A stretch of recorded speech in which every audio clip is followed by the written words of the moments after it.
You know Macumba? Voodoo.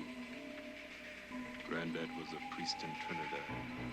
He used to tell us, when there's no more room in hell, the dead will walk here. What we are dealing with here is a perfect engine. What's your favorite scary movie?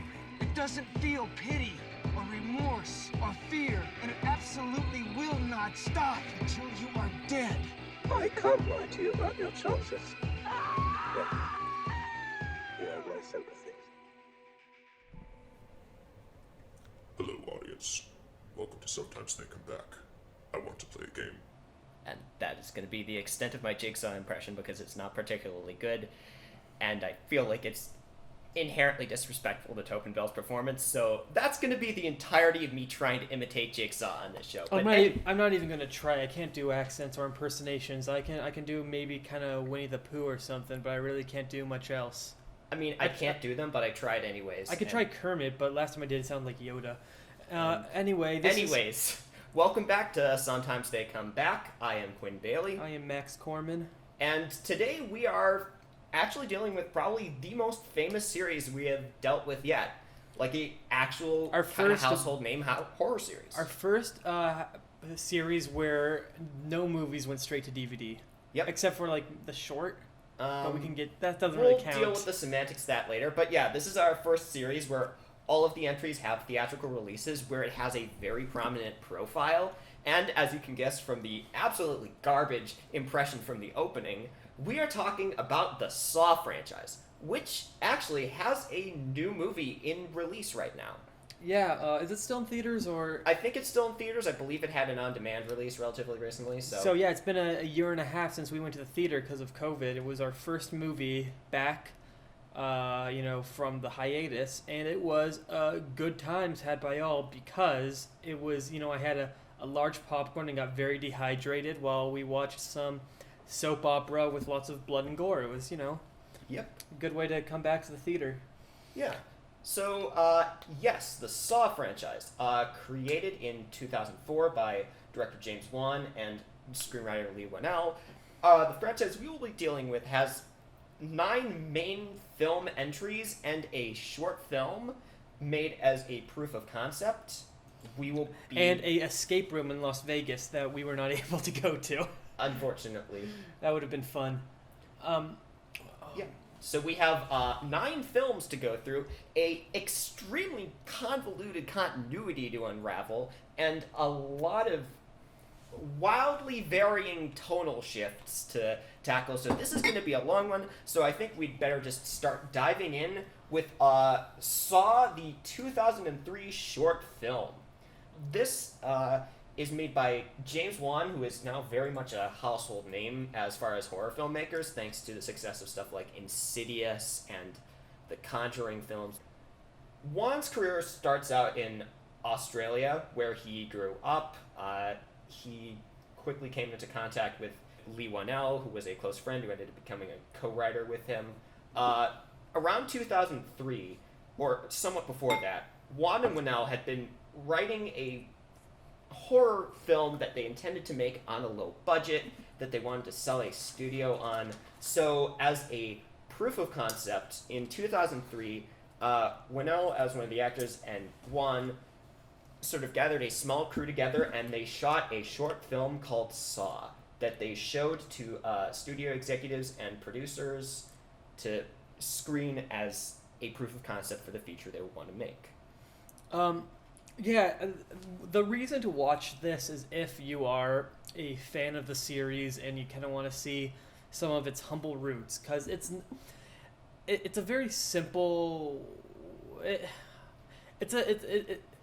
We don't get to the soap opera stuff of the later Saw movies. This is kind of just the meat and bones. It's closer to the first. There's not a lot of blood or gore in this. It's just one scene interwoven with a police investigation. It's the famous reverse bear trap scene. It is just a very pure, very simple short that is very actually effective and really shows a lot of what eventually becomes Saw. So the basic premise of this is it takes probably one of the most famous scenes of the original film, the so-called reverse bear trap scene.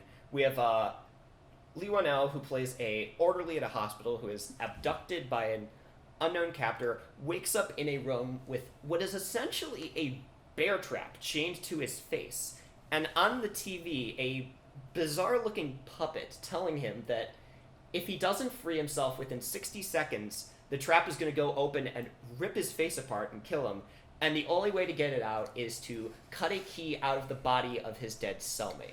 So here, there were a lot of things that you can tell carried over to the later movies, and a lot of stuff that I was surprised were very unlike the rest of the series. For example, what was I gonna say? So this is in the original movie, but like we don't know why. We never figure out why Lee Wanell, who plays the Amanda stand-in, is there.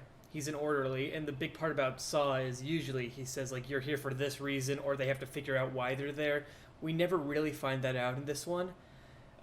We get a hint, though, at the end where his philosophy of you don't appreciate life enough. We'll dive into Jigsaw's philosophy later. His philosophy changes, but this one was just like, you don't appreciate life enough, I guess.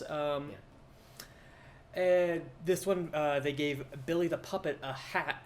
I don't know why Billy has the hat in this. I don't know why Billy the Puppet, pretty much universally accepted as like the symbol of the entire Saw franchise, is just wearing a bowler hat in this.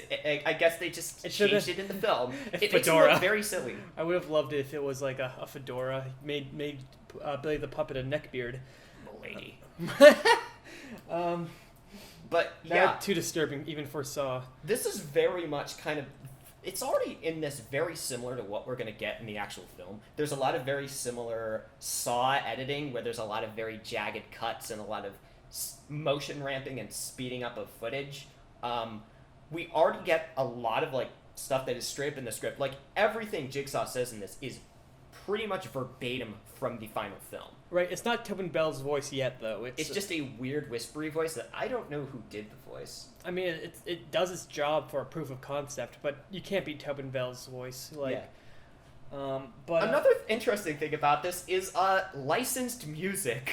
This actually has licensed songs because we have it features Happiness and Slavery by Nine Inch Nails and Die Eier von Satan by Tool. So we just get straight up industrial rock and nu metal as opposed to the scores for the film, which will also be industrial rock and nu metal.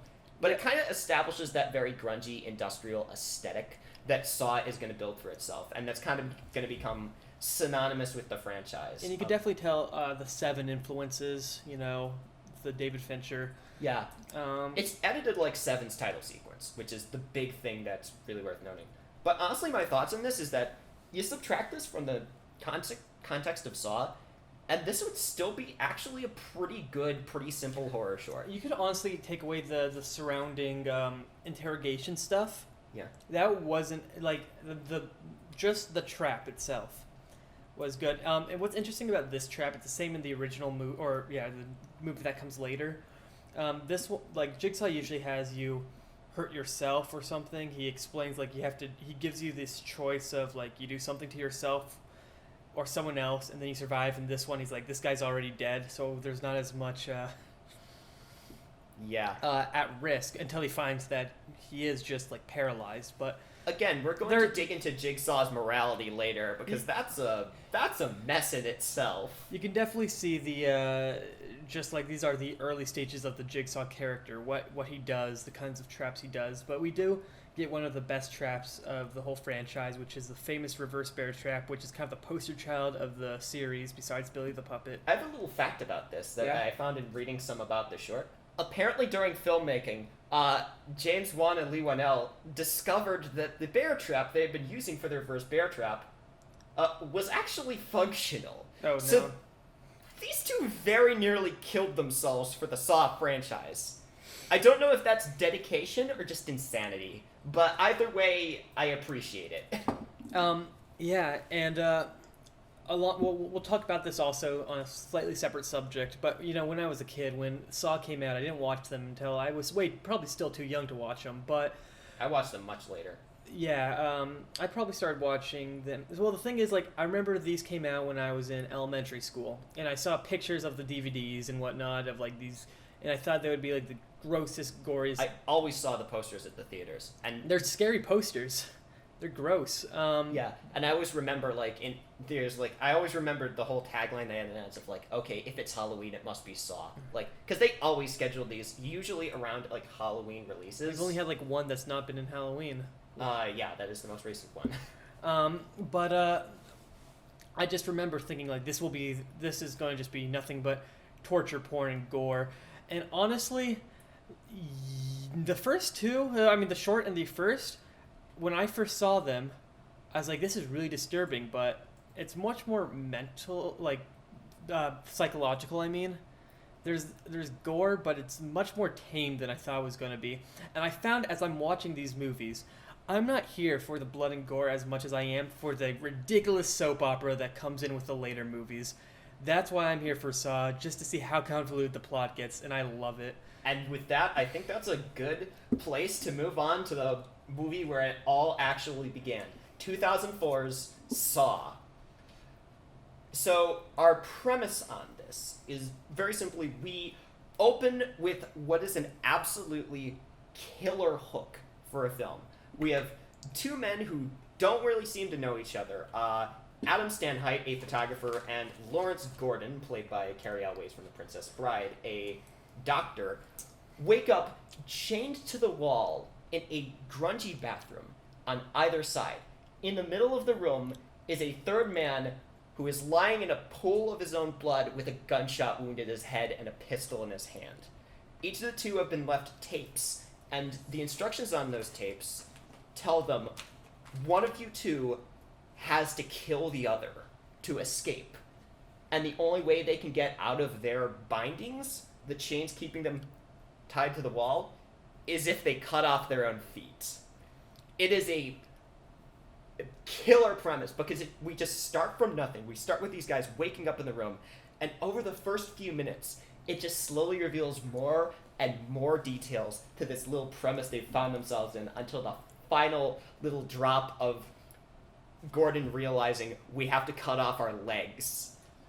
It's great, and this setup, it's very much there's a formula to these movies. You got the trap stuff, and then you've got the detective police procedural stuff, which features, this movie actually has like an impressive cast for like a first feature film, or like I guess technically second. But yeah, because not only do we get Carrie Elways, who is basically our big lead in this, we get Danny Glover, who later shows up as a police officer pursuing the man who is presumably behind these traps, a mysterious figure known as the Jigsaw Killer, whose modus operandi is to basically lock people in escapable but very hard death traps and force them to escape them in an ironic way that reflects their own human failings. And also, we get Michael Emerson, who is known as one of the leads in Lost and Person of Interest, as Zepp Hindle, who... Can we go into spoilers? I think we can go into spoilers, because if we don't go into spoilers, it will be impossible to explain the Saw franchise. Sure. Who is Jigsaw's accomplice in this case. Accomplice number one. What? Accomplice number one. We'll get back to this later, because there is one thing we need to establish about the Saw franchise, which is that Jigsaw's amount of accomplices is unknowable and ever growing. Well, I forget. Was Zepp, was he a actual accomplice, or was he forced to do this? He's kind of playing his own game. He's being forced to sort of play his own one of Jigsaw's death games, but I still count him as an accomplice because of how very involved in this he is. I agree. So this is definitely the one of only two that I would actually tell, like, non-horror fans, people who just like mysteries and whatnot, to watch. Yeah. Because this is a legitimately, I think, a pretty fantastic movie. I think this is probably my favorite James Wan movie. I would say, Aquaman's pretty great, but I'm a big James Wan fan, and I think this one's got a great, the twist really brings it together. Yeah. We'll get to that. There's a lot I think I really appreciate about this film.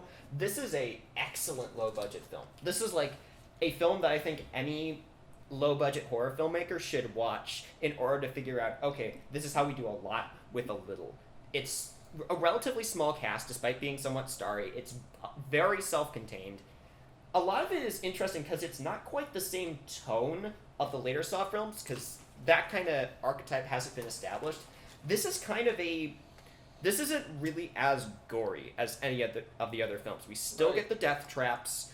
We still get sort of the kind of stuff that we recognize as Saw, but a lot of this is more a very psychological kind of mystery/police procedural. And I will say it's actually impressive because you can throw in a lot of blood. I think I forget who said it, but you can like throw in a lot of blood for fairly cheap in your movies. You can make a gory movie on a limited budget. This has gore, but it was much more restrained than you would think it was based off of the cover of a severed foot. A lot of the gore is psychological. It reminds me a lot of the original Texas Chainsaw Massacre, where it's a movie that people remember as being a lot gorier than it actually is, and I think that's because of the ways in which the editing and sound design manipulate you into thinking what you're seeing is a lot worse than it actually is, which I think is a very good feat, and it shows a lot of resourcefulness on Juan and Winnell's parts that they do that much with sound design and cinematography and editing to make it seem much more violent. Honestly, so the only big issues I would have with this are some of the performances get a little, for a first-time film, not all the performances are amazing. Yeah. But Leigh Whannell is a really good director on his own. He's a good writer. Oh, I love Leigh Whannell as a I director. really like his Invisible Man. I really like Upgrade. He's good at Insidious too as an actor. He's very fun in Insidious, and he's written like some kind of stone cold classics. He kind of overacts a bit here. He's a bit of a ham. I don't mind that, but same with Cary Elwes. I love Cary Elwes. I love Cary Elwes in this. I love Cary Elwes and his ever fluctuating American accent. Oh god. Yeah. No. I was also gonna say though that gosh, what was I gonna say? No, but we got some great fun characters in this. We've got I like that we're not going to talk about this, but the Detective Tab, Danny Glover, is in the video game of Saw, which again, I never played. If we get a Patreon, we will find a way to play the Saw video games. So you can force us to play these games just by listening and subscribing, and But it just makes me happy that the Danny Glover plotline goes on. Yeah, eventually. And even though this is the first movie in the series, continuity-wise, oh yeah, it's like in the middle. Yeah, because this is kind of the first. Because this kind of introduces a lot of stuff that's going to go on to show up in later Saw films. One of the things is flashbacks, non-linear storytelling. A lot of story is told in flashback or in parallel, and there's a lot of playing around with, okay, what timeline does this take place in? It's not as extreme as any other films, and I think it's part of what makes this sort of stand out, that it has a little more fun. This seems like a low-budget film that's having a lot of fun with its structure, because sometimes non-linear low-budget films can be like trying to like look very smart, or like they're trying to impress on you like how complex the story is. I think in this, it's just very much how do we tell a fun, interesting story that we kind of chop up a little and sort of move back and forth between pieces. And a lot of it's figuring out, okay, what information do we deliver at what time? Which I think is why the nonlinear storytelling really works, because it's more of a method on Juan and Winnell's part of controlling what information the audience gets. Yes, and and we also gotta say, this also introduces my favorite part of the Saw series, which is the last 5 minutes of the movie, the music starts, and then things are going to get either awesome or bullshit or both, and it's amazing, because this is where the twists always happen. For my money, there is no greater adrenaline rush in a horror film than just hearing the score of a Saw film suddenly shift to a new rendition of the Hello Zepp theme. Because that song is the sign that the movie is about to dump a shit ton of twists on you all at the same time, and things are about to get convoluted, which is always wonderful. The twists are always, there's another accomplice, someone you thought was dead is alive, or a timeline twist where we're in a different timeline than you think. And I think we do need to talk about the twist in this one. let's see if there's anything else we can talk about before we get to the twist, because I don't want to immediately spoil it yet. I think it's funny still that I the like the song's score. called Hello Zep, even though like by part 9 you're like Zep hasn't been in this series for so long, and it's just called Hello Zep still. I know. Yeah. It's funny to me. I really like Charlie Clouser's score for this. Clouser is a constant in Saw because he has scored every single one of these movies, and I think that's part of the reason there's a very distinct identity to them, is that they have this very distinct style in terms of how production design is done. This cinematography that values a lot of extreme stylization with extremely heavy color-corrected looks that emphasize a lot of these greens and blues and this very gross, grotesque kind of feel to it with lighting. This very jagged editing, this kind of industrial rock / nu metal kind of score. It's this style that in a lot of ways feels stuck in the 2000s in a very charming way. Like, I think that Saw isn't quite as... It does get near that later, but in its initial stages, Saw isn't quite completely indicative of 2000 horror, but I think the visual style that Saw sets is definitive of horror in the 2000s. This is the movie that sets how 2000s horror movies look. Yes. Kind of in the same way that I'd say Definitely. stuff like The Babadook and It Follows and Hereditary set how 2010s and early 2020s horror look. Yeah, I would agree. Yeah. To some degree. I don't know if I would say it, completely said it, but it definitely helped. So that's... now we can talk about... Now we can actually talk about the twist to this movie, which is a great twist. So in our climax, we finally get the big moment that everything's been sending out to since the beginning. Gordon cuts off his own foot. He just grabs a hacksaw and carves it off and crawls out of the bathroom. It's very tense. It's because his family... So his family, escaped, right? They were being held hostage or something by Zep. They're being held hostage by Zep as leverage for forcing Gordon to go through Jigsaw's death game, but they're eventually freed. I believe they free themselves, but Tap is involved. Tap gets shot and kind of disappears and then shows up in the video game. He's dead. We won't discuss the video game. Basically, Gordon doesn't know that his family's been freed, so he just tries desperately to go through with the game, which they've sort of figured out that both of them are connected to this sort of whoever's staging these games, but they haven't quite figured out why. So after Gordon cuts off his own foot, he takes the revolver with the dead guy, shoots at him, but tries to leave him with a survivable wound. Zep comes in to the room trying to finish both of them off. Adam beats his head in with a toilet tank, which is a horrible way to go. A lot of horrible stuff involving toilets in this movie. Adam has to dig his hand into a toilet. The Saw universe is grungy. It's gross. The Saw universe is not a very health-conscious place to live. The truck stop bathroom or something of the universe is what someone described it as. But yeah, Adam and Gordon seemingly escape the trap. Gordon leaves the room to go get help.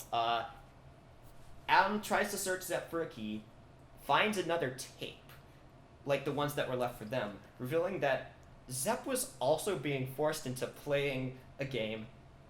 Wait, Zep isn't Jigsaw is what we learn. Because the whole movie is trying to trick you into thinking, okay, Zep is Jigsaw. This hospital orderly who is connected to both Adam, who has been following Gordon and trying to blackmail him over an affair, has kidnapped them both as vengeance for what they're doing. But we realize Zep is playing a game. And that's when the corpse in the middle of the room stands up. And everything goes crazy. This twist, where it's revealed that the guy in the room has been Jigsaw the whole time, is phenomenal. It is beautifully set up, very subtly, so we ignore it. And more importantly, this introduces us to the star of these movies, Tobin Bell as John Kramer. Yes. He is great. Bell was very much an unknown before this movie, and when this came out, this kind of made him like a horror movie, like character actor favorite for good reason. Tobin Bell's so fun in these movies. Yeah, he stands up. Oh, there's one other bullshit part of this. He says at the very beginning of the movie, Lee Whannell wakes up in a tub, and he gets out, pulls a drain, and something that's blue goes down the drain. And then Tobin Bell says, "Ha, that's where the key was." I'm like, there's no... You couldn't That's notice stupid. It's like, you just... Of course he's gonna... It's not like, oh, you could have saved yourself. No, he couldn't. It went down the drain. He didn't know what it was. He was drowning. There is no way he could have noticed that. There is no way he could have expected him... See, the thing is, it makes sense, because the only way you could expect someone to know that is if you are as omnipotent as John Kramer. Like, yeah, there are ways you can do, like, oh, you had the key the whole time, but now you destroyed it. And it's not just, you wake up, move a little, oh, you flush it down the toilet. Nah, it's like, I call BS. Tobin Bell, you omniscient monster. Yeah. But basically, this ending, Kramer, who is a cancer patient who Gordon was caring for, reveals himself to be the Jigsaw Killer. He electrocutes Adam and leaves him locked in the bathroom to die. And that is the end of the film. And it's a great ending. It's got a good twist. It's got this, again, a lot of great performance in this from Tobin Bell, especially since most of his performance in this is just voice alone. Also, and Tobin Bell is a great voice. this is probably top 5 most quotable horror movies, or top 10. You got I Want to Play a Game. You've got Live or Die, Make Your Choice. Game over. Most people are so unhappy to be alive. Exactly. There's not anymore. It's a very quotable movie. It's. I think this movie has earned its place kind of in horror canon for a lot of really good reasons. That there are a lot of reasons why this film is rightfully iconic. Not only from a historical sense, where this kind of becomes the groundwork for a lot of horror and horror subgenres in the 2000s, the same way you could say like something like Friday the 13th or Halloween really set the standard for slashers in the 70s and 80s, or something like Scream really set the standard for the 90s. Saw is the definitive film of this decade. And also in a filmmaking sense too, because this is a really good movie. We don't have as much to say or riff on this one, I think, because this is just a film you should see. Like, it's a very fun, high-concept, low-budget horror film with a lot of very creative filmmaking, some really clever writing, great twists, varying performances, but the ones that are good are really good, and yeah, it definitely stands out. And so before we move on, do you have a favorite and least favorite trap in this movie?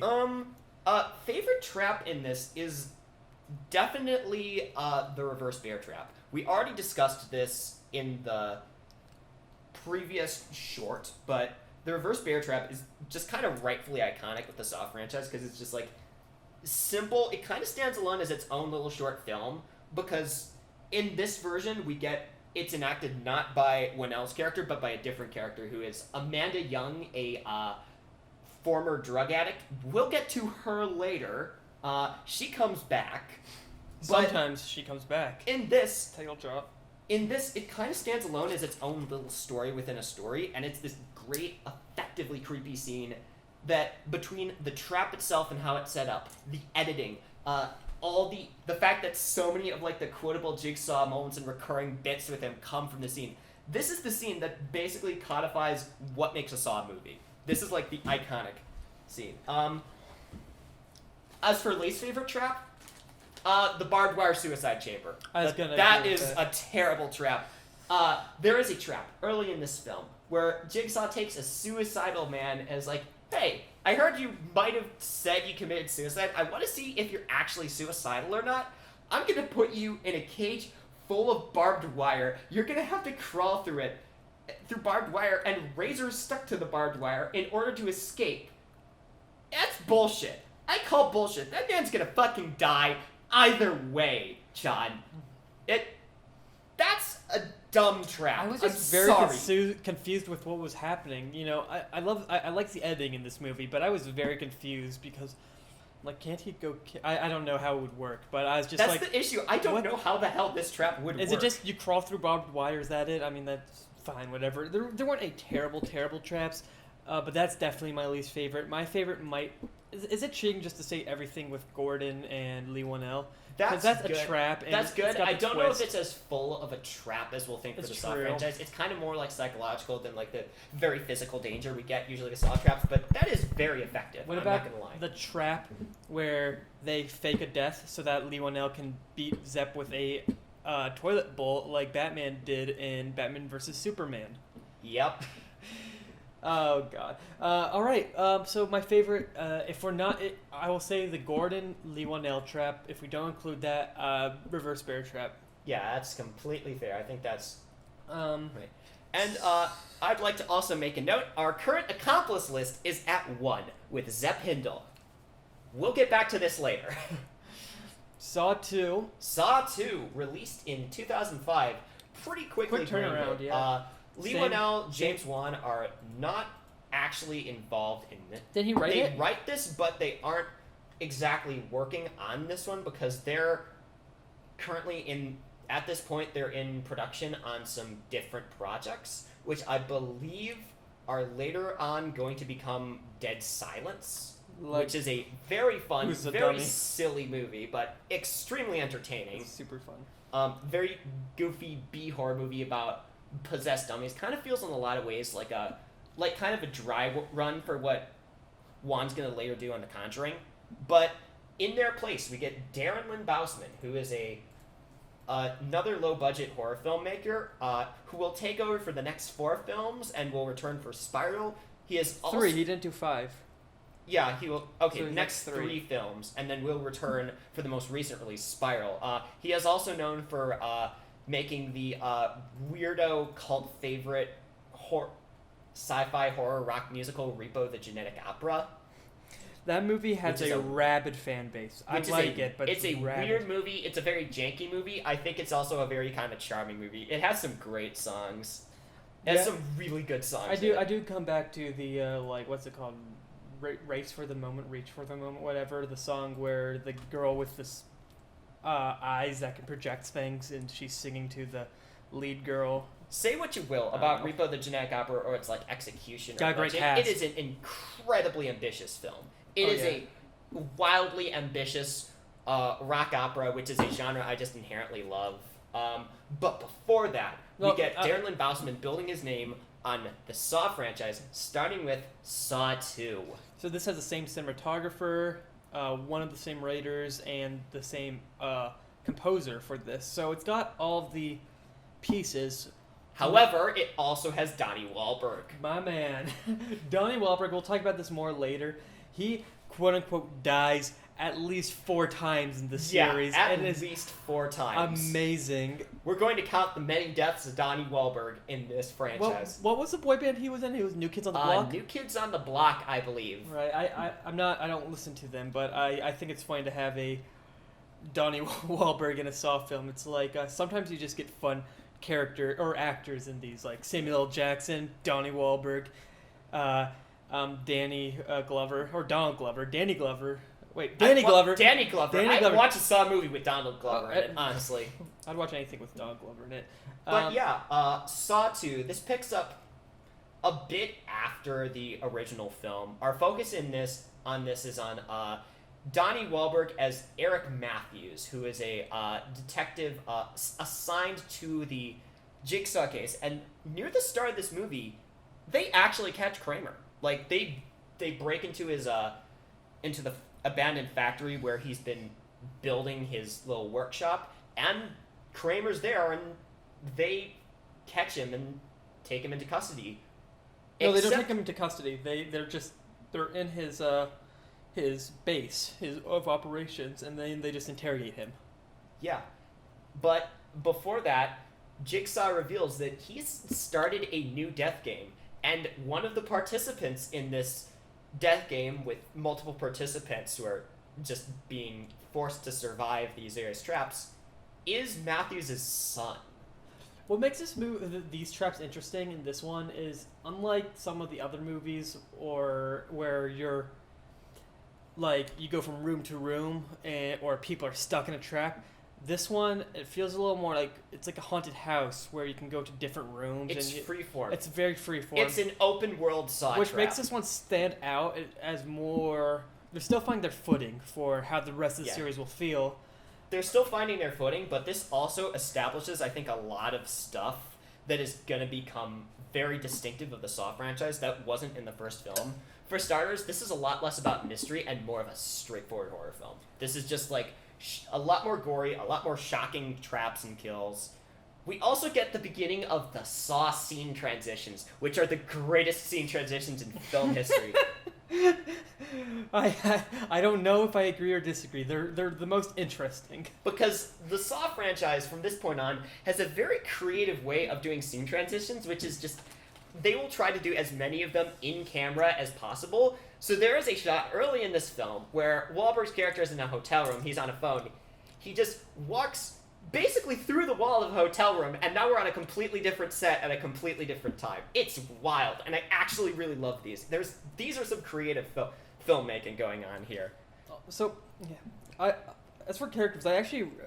Donnie Wahlberg, Eric Matthews... is just the worst. He's a bad father. He's not the worst. Cop. He's not the worst. He's not Jeff. Oh god. But I actually, just because he's Donnie Wahlberg, I'm rooting for him. He's like the worst corrupt cop, terrible father. He's evil, but he's Donnie Wahlberg, and I want him to win. As for other characters, we have sort of the people who are involved in this various house filled with different traps. That is all these people have basically been poisoned. There's just like syringes they're supposed to contain antidotes. They're just hidden around the house. We have just sort of a bunch of people all from seemingly different walks of life, but who eventually turn out to be all connected because they are people who Matthews framed for crimes. Right. Except for Matthews' son, which is the point of the trap, that Jigsaw is just supposed to be pitting all of them against Matthews' kid. Which is a little unfair, but that kind of is how Jigsaw rolls at this point, because this is where we get the first real digs into Jigsaw's character and his philosophy. And I can see your face going a little red on this. I think you have some thoughts on this. Oh, I just think that Tobin Bell's Jigsaw Kramer is a bullcrapper who doesn't really care about rehabilitating people or punishing people. He's just a psychopath. Yeah. He wants people to feel his pain. But he just lies to himself, and people in the audience, there are people who are like, no, he's rehabilitating people. He's not. And who's being rehabilitated here? He's just punishing. Here's the thing.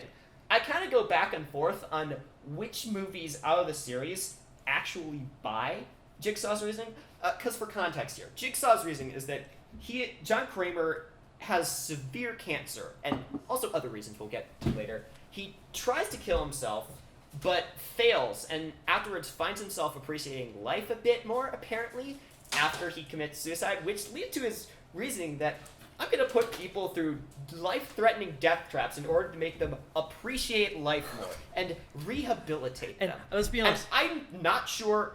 I'm constantly going back and forth on which films in the series recognize that this kind of might be bullshit and is kind of just Kramer justifying his need to just want to torture and kill people to himself, and which one of these movies actually fucking believe this. And let's be honest, though. His survival percentage for these traps is lower than it should be. If you're trying to rehabilitate people more than you're trying to kill them, you would want, like, at least maybe a 50% or higher survival rating, not, like, 10. Yeah. Yeah, that's a bit of an issue. But, yeah, there's a lot of stuff with just Jigsaw's questionable morality in this. He puts these people in a trap because they're criminals, but these are criminals who are framed and put in prison by a guy. No, you don't get it. That the real trap is supposed to be for Matthews. But these people are dying in this house trap.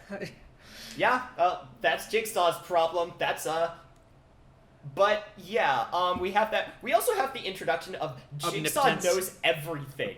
Jigsaw in these movies is not just questionably motivated, he is also omniscient. He is a fucking god, and he knows everything about everybody at all times. In one of the later movies, I think it was 5, they do a flashback to setting up the trap in this movie, the traps, and he says, if you can, what was it? If you can predict the human mind, nothing's left off to chance. He's and I was very good about at to predicting leave the human room. mind. I'm like, He's very good at predicting the human mind. He's so good that he knows what people are going to do exactly before they do it. because the gun trap in the door, when the guy looked through the keyhole, if he didn't look through the keyhole, why would he look through the key? I don't know. Yeah. He unlocks a door while looking through a keyhole? No, you look through a keyhole, you see there's a gun barrel, so then you don't open. I don't know. It's just. Jigsaw's morality is wacky. You know what else is wacky? The fact that this has more villains than Jigsaw.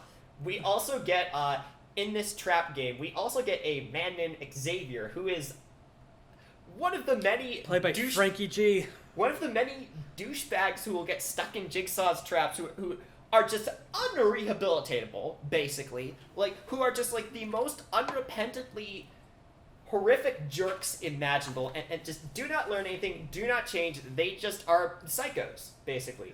So this guy ends up just figuring out, okay, how do I get to these antidotes? I'm just gonna kill everybody else in these.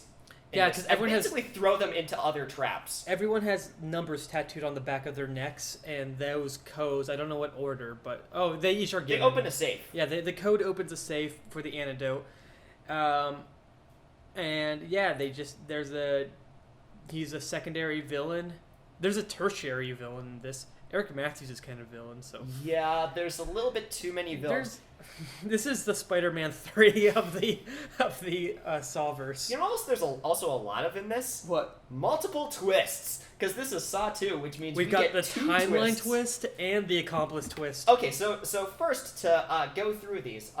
First twist is the timeline twist, where Jigsaw, at the beginning of the movie, tells Matthews, if you're patient and just wait for these games to go through, you'll find that your son is in a very safe place.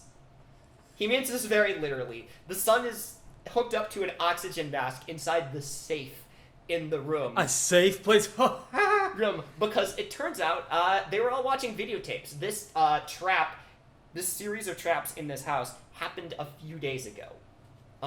That's okay. And then we get to the ridiculous part, which is where Amanda Young, from the first movie of the Reverse Bear Trap fame, who was involved in the death games in this as one of the participants and ended up getting thrown into a pit of syringes By Xavier, the secondary bad guy. and basically left to die, sort of from a lot of wounds, turns out to be Jigsaw's accomplice. Which- and has been working on the game the whole time. So there's a cliche in horror movies, and Quinn mentioned this when we were watching it, because he hadn't seen this movie before when we watched it, and he said, oh, they're bringing back a character, a survivor from the first movie in the sequel, she's gonna die, because in horror movies that's such a cliche, where it's like, you bring back the protagonist of the last movie, and then they die in the second one, early on usually. No, but I do Nope, like, nope.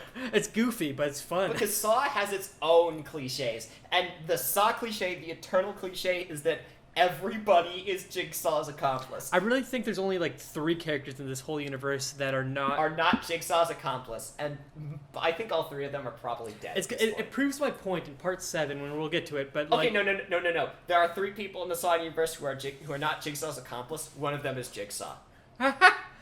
I was going to say that, remember, we'll talk about Saw 7, they had the trap in public. How did they set that up with no noticing? Everyone's his accomplice, that's how. Even the people in the traps. Of course. They just don't communicate with each other is the issue. Everyone's Jigsaw's accomplice, but nobody wants to tell each other. But anyways, Amanda turns out to secretly be Jigsaw's accomplice, who has been working with him after surviving his first trap. She believes in his philosophy as well because she thought the reverse bear trap worked really well. She helped set up the death game, was giving everybody But we learned part cryptic 3. hints through it. We learned part 3. That's wrong. It didn't really rehabilitate her. Yeah, we'll get to that later. But she locks Matthews in the bathroom from the first movie, so we're just completely redoing the ending of Saw 1 at this point, complete with the same lines. But Right, because Eric Matthews beats Tobin Bell to near death to force him to go to the bathroom where his son isn't, and then Amanda chains him up. Chains him up to the wall. Same trap as Adam and Gordon from the first movie. And then Donnie Wahlberg's like, I'll kill you, and then the door shuts, and you're like, okay, Eric Matthews is probably dead if the door's locked. The first death of Eric Matthews. That should be a movie, The Many Deaths of Eric Matthews. God knows how many deaths of Eric Matthews. Because you assume he's dead. They closed and locked the door. Even if he cut off his foot, you would think he's dead. Assumedly. But with that, we add Amanda Young to the list of Jigsaw's accomplices. And bringing us to Saw 3. Actually, before we got to the traps. Best Saw trap, best Saw 2 trap. The one I think about the most, not that I think about these traps when I'm trying to go to sleep, but I think the one that's the most uncomfortable for me, and I think is the most interesting, is the needle one, where Xavier throws Amanda into the pit of needles, and she's like, ow, ow, ow, needles hurt. Very gross. Effective. I was gonna go with the glass trap where they have to put both their hands in. Yeah, but and it just slices the hands. But just the character was so stupid during that one, it would be easy to solve. So yeah.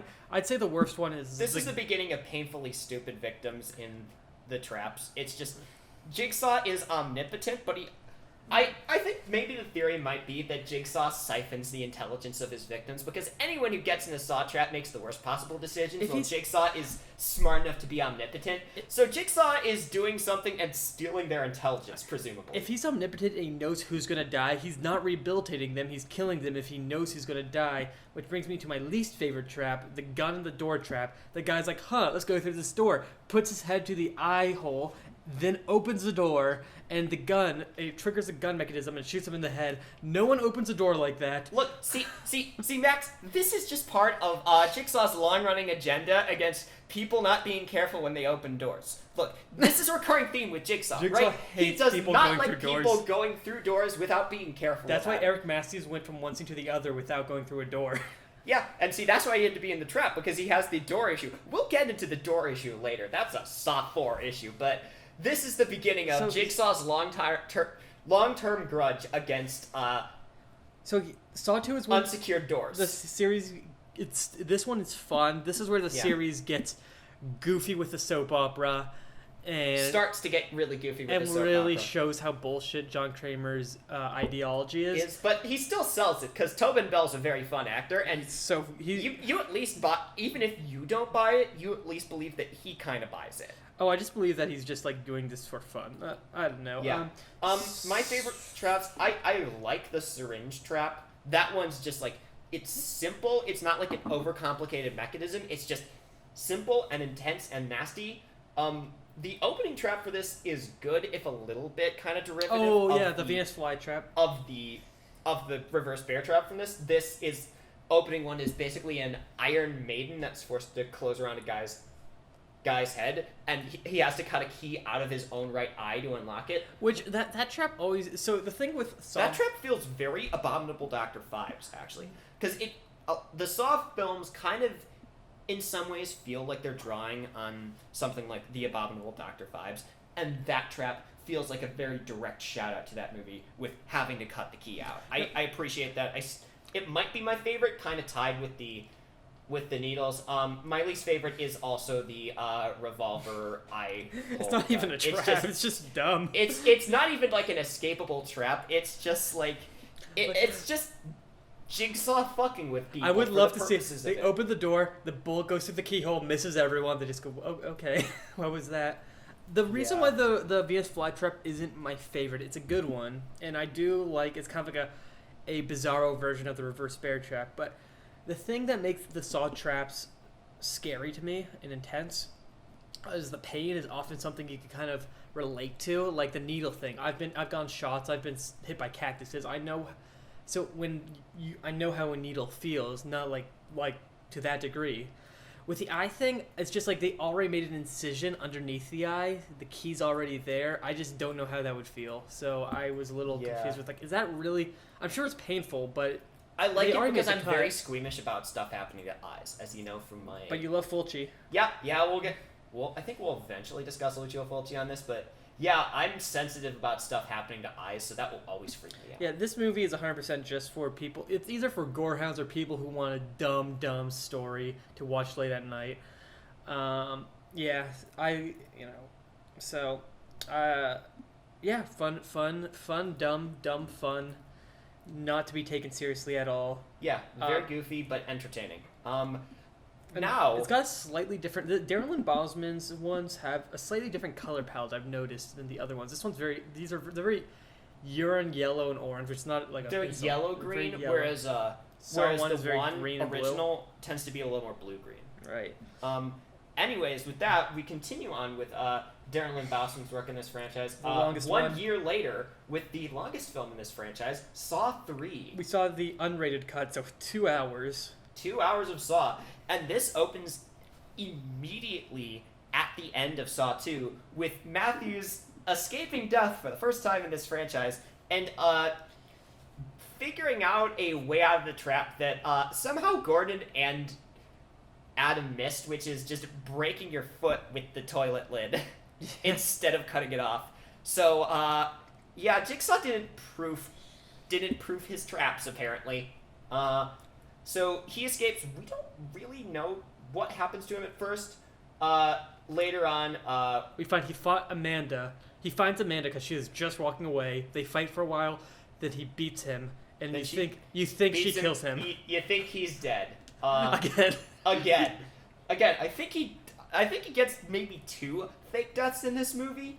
Yeah, because later Jigsaw reveals, Amanda, you didn't kill him, but I put him back in, and then you assume he's dead again. So you realize Amanda didn't kill him. He survived that. So he gets 2 fake out deaths in this film, which is convoluted. But as for convoluted, back to the plot of this movie, we get seemingly our protagonist of this, who is Allison Carey, another detective, Matthews' partner, seemingly. Yeah, the first and then she dies. The first 15 minutes is like a superfluous, like just The first 15 minutes is kind of Saw trying to do the psycho twist with Allison as our Janet Leigh, where it's setting up this character that seems like, oh, she's going to be like the obvious protagonist. But no, she gets stuck into a trap and she dies because the trap isn't escapable. And this one also, he's very briefly in it, but we get the introduction of one of my favorite characters in the series, my boy Costas Mandylor, as, in this movie, Forensic Hoffman. Yeah, we'll get to Hoffman later. Hoffman's great. Named after the one of the producers who died before this movie, or was it a little after? It was named.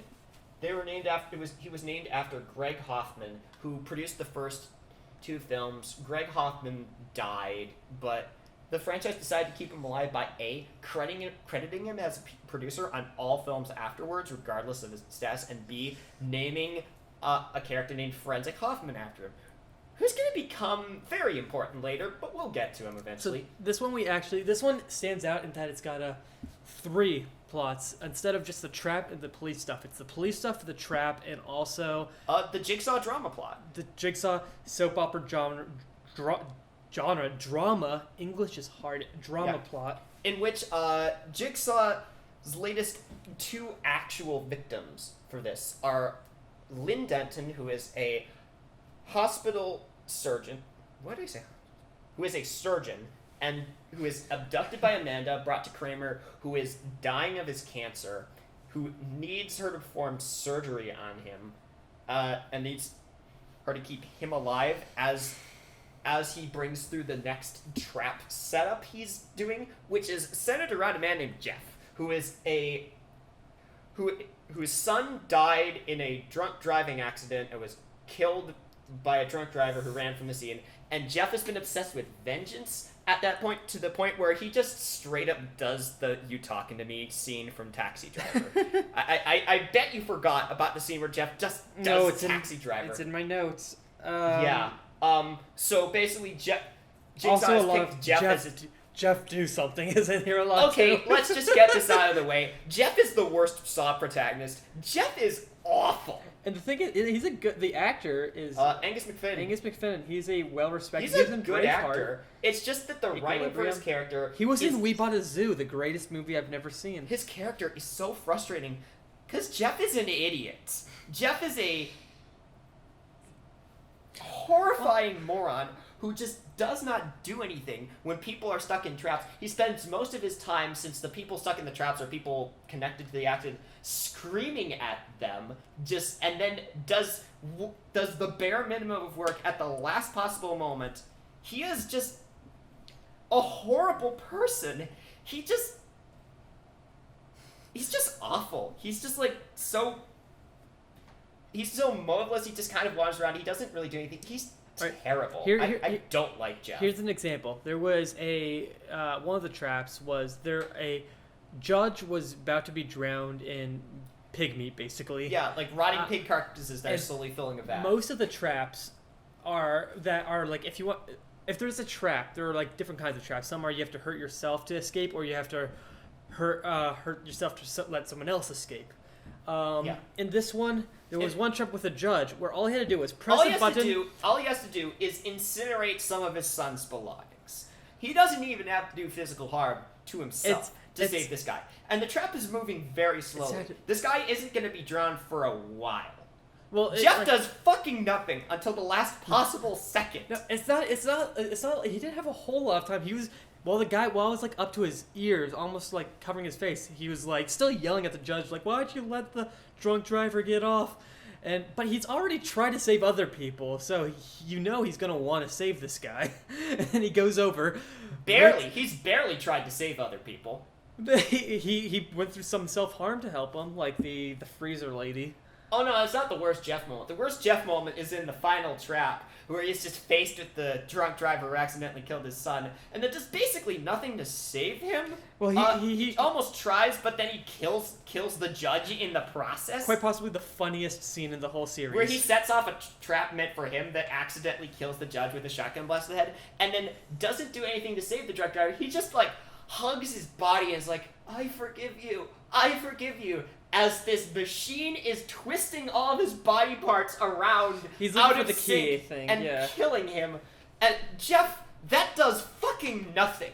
Forgiveness does not free someone from a death trap. Forgiveness does not untwist somebody's neck. Jeff, you fucking idiot. Honestly, I preferred, I would have liked the original detective story, even though she, like, died 15 minutes in. Even though she died 15 minutes into, like, an openly unfair That one had a we'll mess.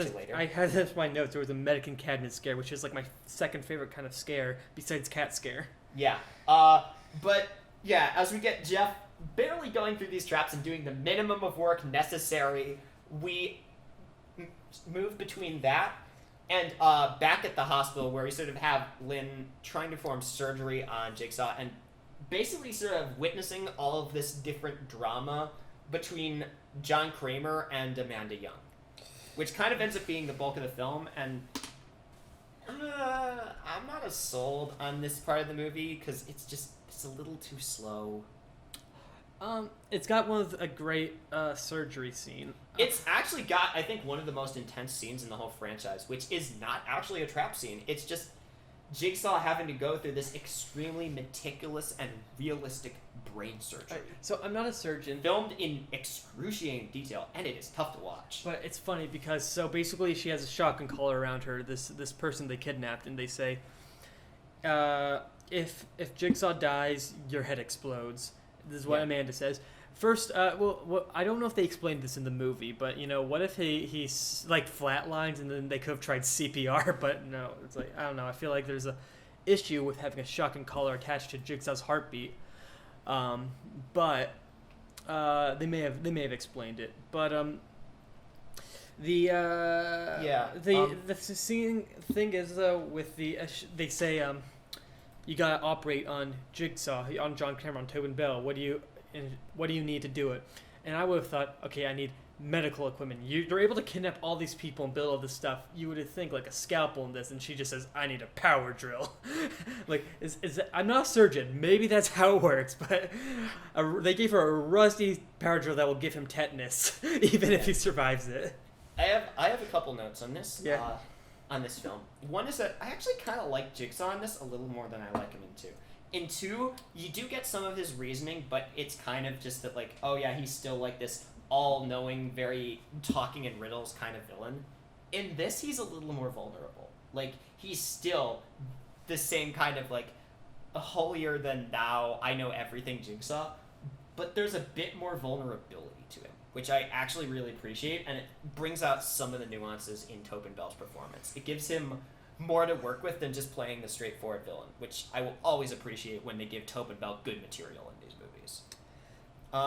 Is this the one where I can't tell? This is the one where we see Jigsaw's first trap, or is that 4? Oh, that's coming later. That's Okay. 4. That's 4. Got it. This is where we really get a lot of heavy flashbacks to previous movies, which is going to become a recurring tradition in Saw, but not in a way where it's just like reusing older footage, which we will be getting to next episode, sadly. Sleepaway Camp? Yeah, Yes. Sleepaway Camp. The Sleepaway Camp movie, that's just basically a plot recap. But in this case, it's not, we're just reusing old footage. A lot of it's actually reshooting scenes from the previous movies to just completely retcon all the twists of the later movies into it. And it's wonderful. Just this continuity of the series getting more and more complicated, and we just keep going back to these scenes, and it's like, oh, X was also here all along. And it's great. I love it. I love how complicated and flashback heavy it gets. This is like full on 70s 80s X-Men storytelling. It is just that convoluted, that heavy on the retcons, that loaded with weird twists. I adore it. Yeah, I agree. So you were saying you weren't a huge fan of everything with Tobin Bell. I It was too like slow. Tobin Bell in this. I'm mixed on the drama with him and Amanda. I agree. That one, they were trying to be a lot more philosophical, and they're talking about, Amanda was saying, like, I wasn't really rehabilitated, I'm just messed up. People don't change. And I'm like, exactly! She's right, but she... It is kind of interesting, though, because in this, it's revealed that some of the reasons, like, a lot of these traps are inescapable is because Amanda's building them to be inescapable. Because the big sort of finale revelation of this is that Amanda doesn't really believe in Jigsaw's methodology. She doesn't believe that the people in these traps should be rehabilitated. She believes that the people in traps should just be killed. And I think that's an interesting thing to have, because she kind of becomes like, this is like the natural endpoint of Jigsaw's philosophy. In a sense, she's Jigsaw without the justification. She's Jigsaw without all the built-in justifications that there's a way out and, like, I want to rehabilitate people. At least she's not lying to herself. Yeah, she's not lying to herself, which I don't know if it's intentional or not, but either way, I think it's an interesting kind of way of calling Jigsaw's morality into question. But again, I don't know if it's completely intentional. I also have one or two minor questions about this film before we get to sort of the big twists and recaps. One, where does John Kramer get all the pigs from in the pig trap? Buy it in bulk. Why? Big How party. do you buy rotten pigs? Like, Black market. how do you buy Dark dead pigs in bulk? Two, does John Kramer understand the U.S. prison system? Because the opening trap in this is about a guy who's just, like, constantly been released from jail on minor offenses, and it's like, wait, John, are you sure your problem isn't with the U.S. prison system and not, with this one dude? Drug addicts, people... Well, that could be in and out of Amanda prison. doing it, but no, John. We hear John Kramer's sort of narration of the tape, so it's him. And third, what the fuck is up with John Kramer's soul patch in this movie? Oh, God, yeah. And why... I'm sorry, I just think of the first trap. That first trap was gross, but you cannot rip your jaw out like that. I'm sorry. Yeah, well, I think we'll get to that when we get to, like, best and worst traps. So, this is definitely not one of my more favorite ones. I know a lot of people, it's one of their favorites. I will say it has the worst edited fight scene I've seen since Ghost in the Shell. Maybe 2017, worse, of course. right? The new Ghost in the Shell original is good, but this one has a fight between Amanda and the woman they kidnapped, and it is edited like Taken 3, jumping a fence, extreme close up. It's super goofy. Honestly, we should recap the ending of this one because this is really important for all the Saw movies going onwards. All right. So the ending of this, Jigsaw reveals that sort of a lot of the traps he's built in this is just all part of a giant test for of Amanda's loyalty to him, like, and whether or not she can continue his legacy. He does the same trap for Jeff right after. Yeah, he then does the exact same trap for Jeff right after. Jeff arrives sort of at the place where they're performing surgery on on Kramer, revealing that Jeff is Amanda's estranged husband. And not Amanda's. Oh, no. Jeff is Lynn's estranged husband. Lynn dies from the... Okay, no. Back up. Throughout all this, Lynn has had a collar hooked up to her neck that, if Jigsaw flatlines, will set off shotgun pellets and kill her. Jeff is offered sort of one last little test by Jigsaw. It's like, either you forgive me and let me go, or you just kill me. And Jeff, he has every right to be angry. Jeff has every right to be angry. Jeff slashes Jigsaw's throat with a circular saw. John Kramer's dead. This is not something he comes back from. John Kramer, at this point in the franchise, at least in the continuity of this, is just stone cold dead. Jeff's wife dies. 6 more movies because Kramer flatlines. Jeff discovers one last tape where Jigsaw says that his daughter has been kidnapped and Jeff has to play through another game to save her. Jeff screams. Cut to black. And Amanda's dead. Jigsaw's dead. This franchise is seemingly brought to an end. Well, that's the thing. End of movie. They have a kid in peril now, but they close it off, and everything with the kid is like hinted about until she's like just saved at the end of one of the movies. Yeah. But that, like, throughout, I'm like, isn't there a kid running out of oxygen through like the next few movies? Yeah. That's complicated, but even though we have that kind of cliffhanger, this is still kind of feels like it's almost could be the end of the franchise. Except we have 6 more movies. Before we before we go on, favorite and least favorite traps. I would say my. Let me think. You go first. In thinking about it, I think probably my favorite. I think the one that just sticks out to me and the most memorable is the trap that kills Allison, like the so-called angel trap, where it's just basically she has to stick her hand in like a jar full of acid to retrieve a key to this death trap, or else this contraption that's rigged up to her is gonna rip open and pull out her rib cage. It's memorable on a visual level. It ends with like a good visual payoff. It's gross and creepy, and I think it's very effective. I think that one's kind of like an enjoyable one, even though like the whole point of it ends up being, it's rigged against her. But I think that's a pretty effective one. I think a lot of the Jeff traps are just like immediately sort of tainted for me by the fact that Jeff has to go through them. But the worst trap for me is the chain trap from the beginning of the film, where our first victim, like our big pre-title victim, as we get with usual Saw movies, is basically just chained in place in the classroom that's filled with bombs. In order to get out, he has to rip chains that are hooked to rings that have been wedged into his body. But one of those rings is stuck straight through his jaw. And there's no way you're pulling that off. There is no chance you're pulling that the fuck off. Also, how did Jigsaw get that on him in the first place? What kind of sedatives is this man using? Good ones, I guess. But yeah, that trap's very dumb. It's just completely inescapable. It's not particularly effective. Yeah.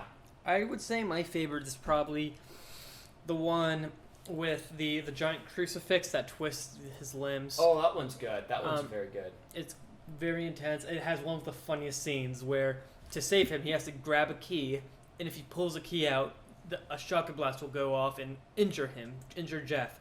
Jeff tries to break the rules and unties the key, but then the shotgun goes off and shoots the judge who was saved, because we can't have multiple survivors of these except for like one of them. Except I believe 5. Five is going to have multiple survivors. My least favorite, a lot of people like it a lot. I just don't like the freezing to death scene. I know it's one of Tobin Bell's favorite. I was just like, first of all, Jeff was being an idiot. 2, just a moron. 2, it was just an excuse for full frontal nudity in the Saw movie, which, whatever. Most of these movies don't really have nudity in them. It's just mostly violence. This one just, No, yeah, it's a bit skeezy. When it's violent and sleazy like that, it's just like no for me. I'm not huge.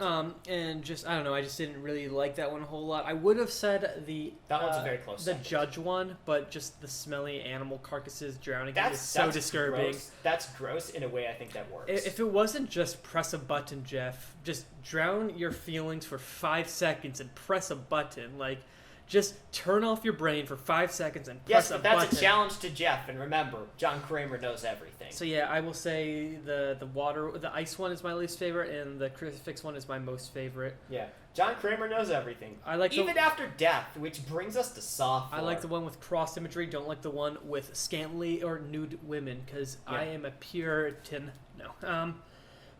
Yeah. 4. 4. Our plot of 4 is it opens up with John Kramer's dick. Yeah, we were it just opens saying up with there's a whole new kind of full frontal nudity. I think that's where we're like, some movies don't usually have nudity in them.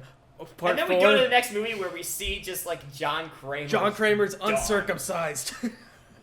Yeah. Our opening scene is like John Kramer's getting an autopsy. We learned that he was only 52, which is surprising because he is an old-looking 52. But found inside his stomach is a cassette tape covered in wax. Right.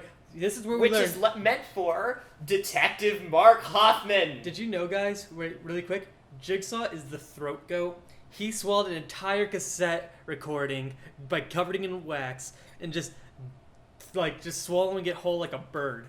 It's impressive, and that's the most impressive thing Jigsaw's ever done. Forget funding all these super traps and kidnapping all these people and having this giant ring of accomplices. Have you seen these tape things? Are huge. Yeah. So throat goat Jigsaw. So Kramer has a tape hidden in his stomach meant for Detective Hoffman, telling him, "Hey, you're going to be the next person to be tested in these games." But he is not actually the guy who's being tested in this this film. The man who's being tested is a recurring character from the past few films, Officer Daniel Rigg, who is Wait, he's been in the other movies? Yeah, he was in 2 and 3, like a minor character, but he takes front stage here. I didn't even notice He takes center stage here. Ever since Eric Matthews has gone missing and has had at least 3 different deaths at this point, Rick has developed an obsession with trying to free the victims of Jigsaw's trap. He's also... Makes sense. Yeah, and he's being especially motivated this time because out of Allison Carey's death in the aforementioned Angel Trap.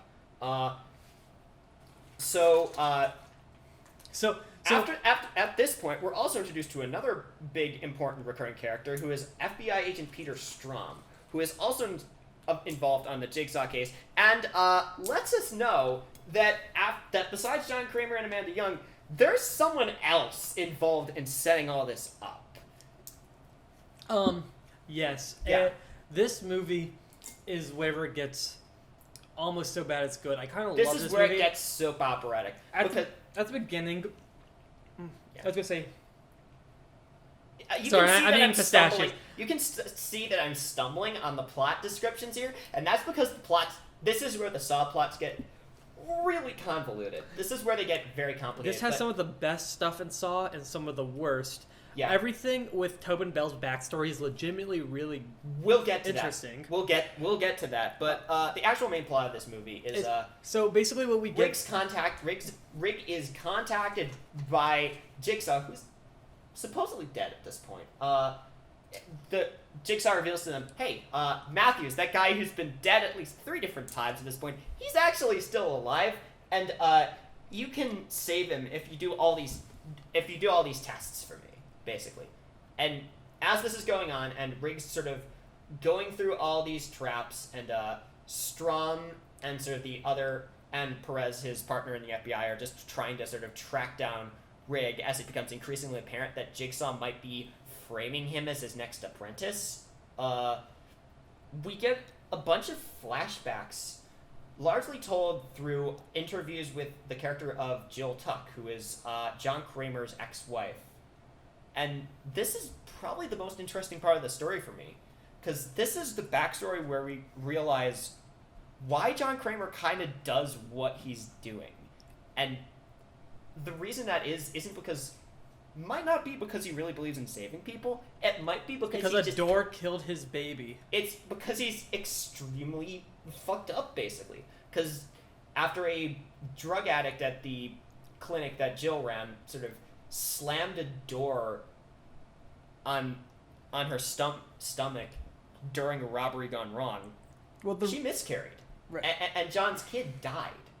The only reason why I made the joke of the door killed his baby is because we learned... We'll get to the doors. Max, John we'll Kramer hates doors with a burning passion. And And we'll get to why. this movie explains why. Yeah, but in the more serious backstory, we see that, like, sort of losing his kid just pushes John Kramer off the deep end, and it's what motivates him to start building these traps. And this kind of becomes Jigsaw's origin story. And it's interesting. The way I think of it is it's comparable to the book version, not the movie version of Death Wish. Where the book version of Death Wish is very different from the film, so that it's still like this James guy Wan's pushed death to the, sentence. this guy pushed to the edge is just like exacting this violent vigilante revenge on people. But in the Death Wish book, it's not justified. And it's not justified in this. We see like a lot of Kramer's anger. We see like early traps that just are basically inescapable. We see that the first person he tries to rehabilitate with his traps tries to kill him. Right, Which is natural. This is kind of the film that is the least friendly towards John Kramer being in this for the right reasons. This is the one that kind of frames it as like, this is just a really traumatized, this isn't just a traumatized guy who's really fucked in the head, just exacting whatever revenge he can on people and justifying it to himself. And I really like that. It's very interesting character work. And we also get to see some of John Kramer's political beliefs, or social political beliefs. It turns out he really hates sex workers. Yeah, he just puts a woman in a trap because she's a sex worker. John Kramer is not in support of the reformation of sex work. He's like, it doesn't matter why you're a sex worker, what led you to this life, or why you're doing it or anything. He's just gonna put you in a trap where a guy... Okay, let's explain what... Try to explain what the main character, what his test is. It's like, you want to keep saving people from my death games. Makes sense. What do you want to change about that? You're obsessed with saving people. You're too obsessed with saving people, Mr. Ring. And also, you're too careless when you go through doors. Because his final trap is, you go through too many unsecured doors and they have a flashback. So it's like, you don't ever go through an unsecured door. And at the end, going through an unsecured door gets so many people killed. Including Eric Matthews. This is the fourth and final time in which, at least at this point, the final time in which Eric Matthews is killed, which seems pretty definitive because his head is crushed by ice blocks, but also this is the Saw franchise, so... I hope he comes back. People don't really come back except from flashbacks in these movies. Yeah. But yeah, a lot of Riggs' entire trial in this is based around, you're too obsessed with saving people, which, okay, so we're rehabilitating people for just being too empathetic, John. Okay. In this movie... Way to show your biases. It's so dumb. What I actually do... I don't like this, but I think it's interesting. These traps, in the first one was kind of freeform in a house. The other one, 3 was room to room, was more guided. 1 was just in one room. This one's like the whole city. Traps are everywhere. They make him an accomplice. They make the main character... An accomplice. This has 2 accomplices. We'll get to that. There's some stuff I like. There's a lot of very silly things in this film. This has the funniest scene transition in all of Saw. The best scene transition in all of Saw. The one where he throws the person's head into a window? I'm trying to remember. Is this the one?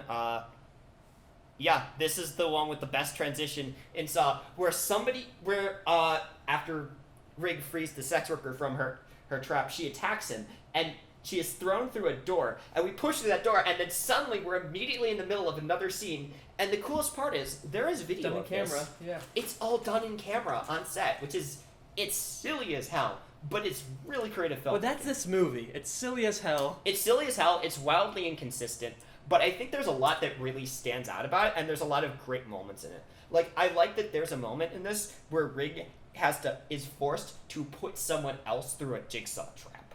That he is basically forced to sort of take another man and, like, act as Jigsaw and sort of set up the trap for him.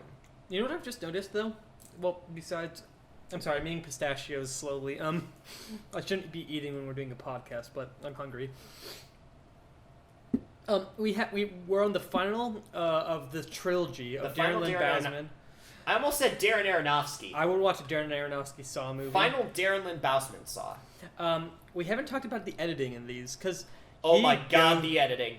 He doesn't edit his movies. He does all the edits in his movie. These movies are edited. These are the most edited films in film history. Right. I kind of love it and hate it because it does give me some motion sickness, but it's so stylized and funny. Weird and funny. It's very funny. It's entertaining. Anyway, I just wanted to mention that the movie's kind of toned down a bit of that until we get to like even Spiral's a little more toned down than like 2, 3, this 4. is kind of the height of extremely crazy Saw editing and crazy Saw scene transitions. A lot of the others after this kind of tone everything a bit down.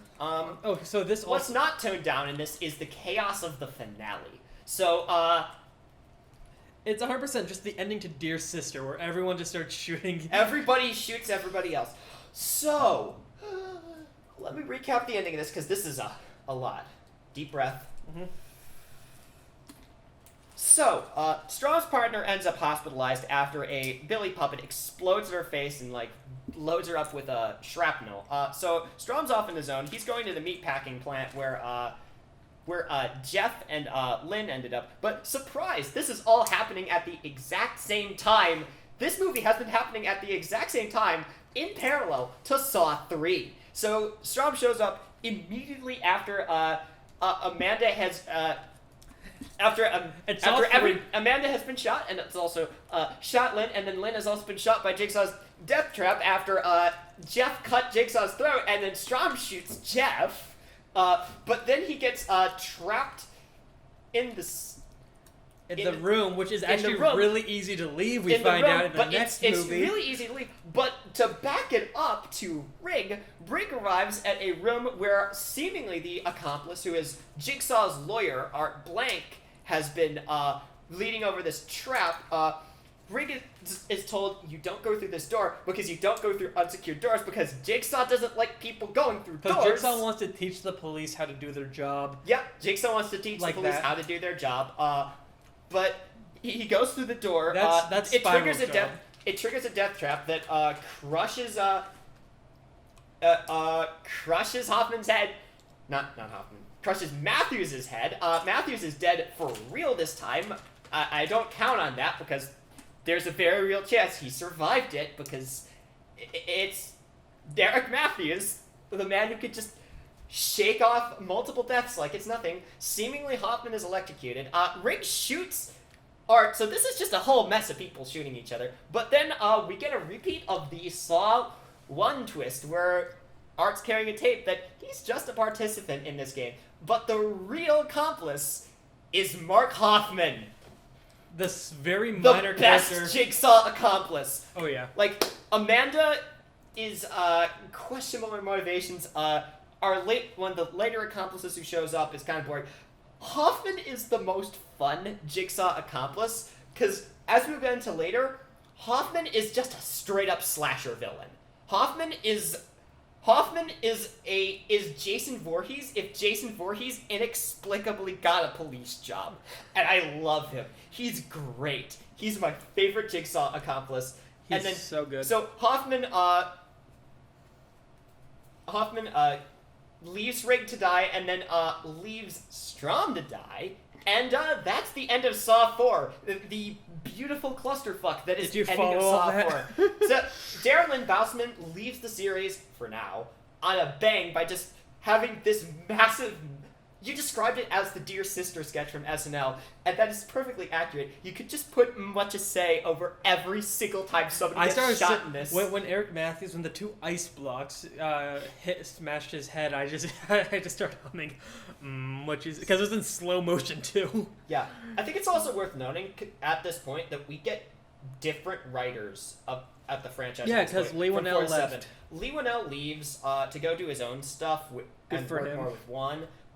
We get in their place Patrick Melton and Marcus Dunstan, who are actually pretty solid. They're responsible for some really good kind of moments in this. I think I'm also slightly biased towards them because they're from Illinois.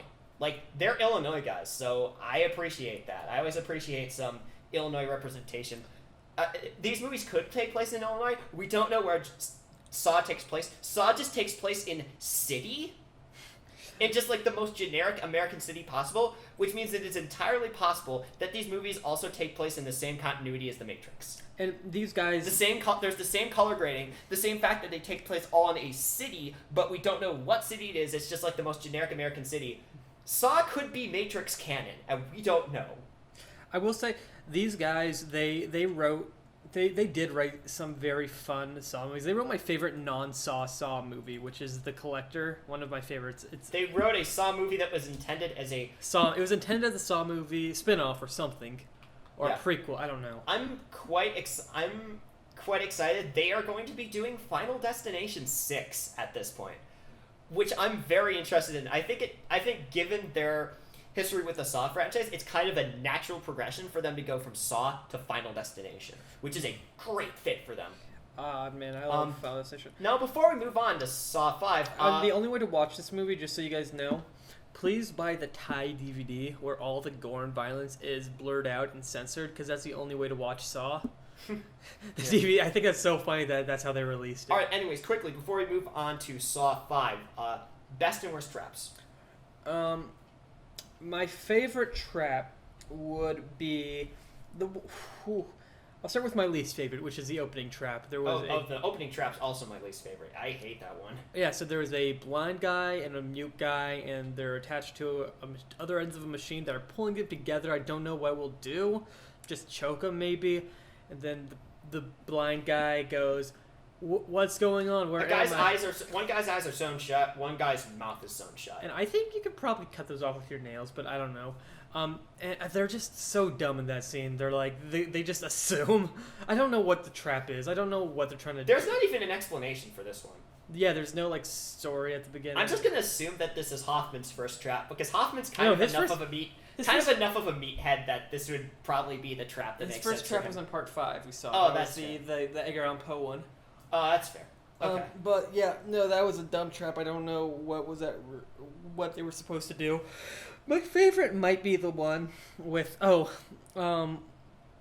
usually when I watch these movies, I hope for the people to escape. But they did, the main character attached a serial rapist to a bed where he had to press a button and the thing would stab out his eyes. And I did not want him to get out of that one. Yeah. So I like that one. I would also maybe say I really like the one the scalp one. Oh, that in the bed and pulls your hair just because I hate people pulling my hair. Yeah. Like I said, my favorite one is the opening sort of blind and mute trap.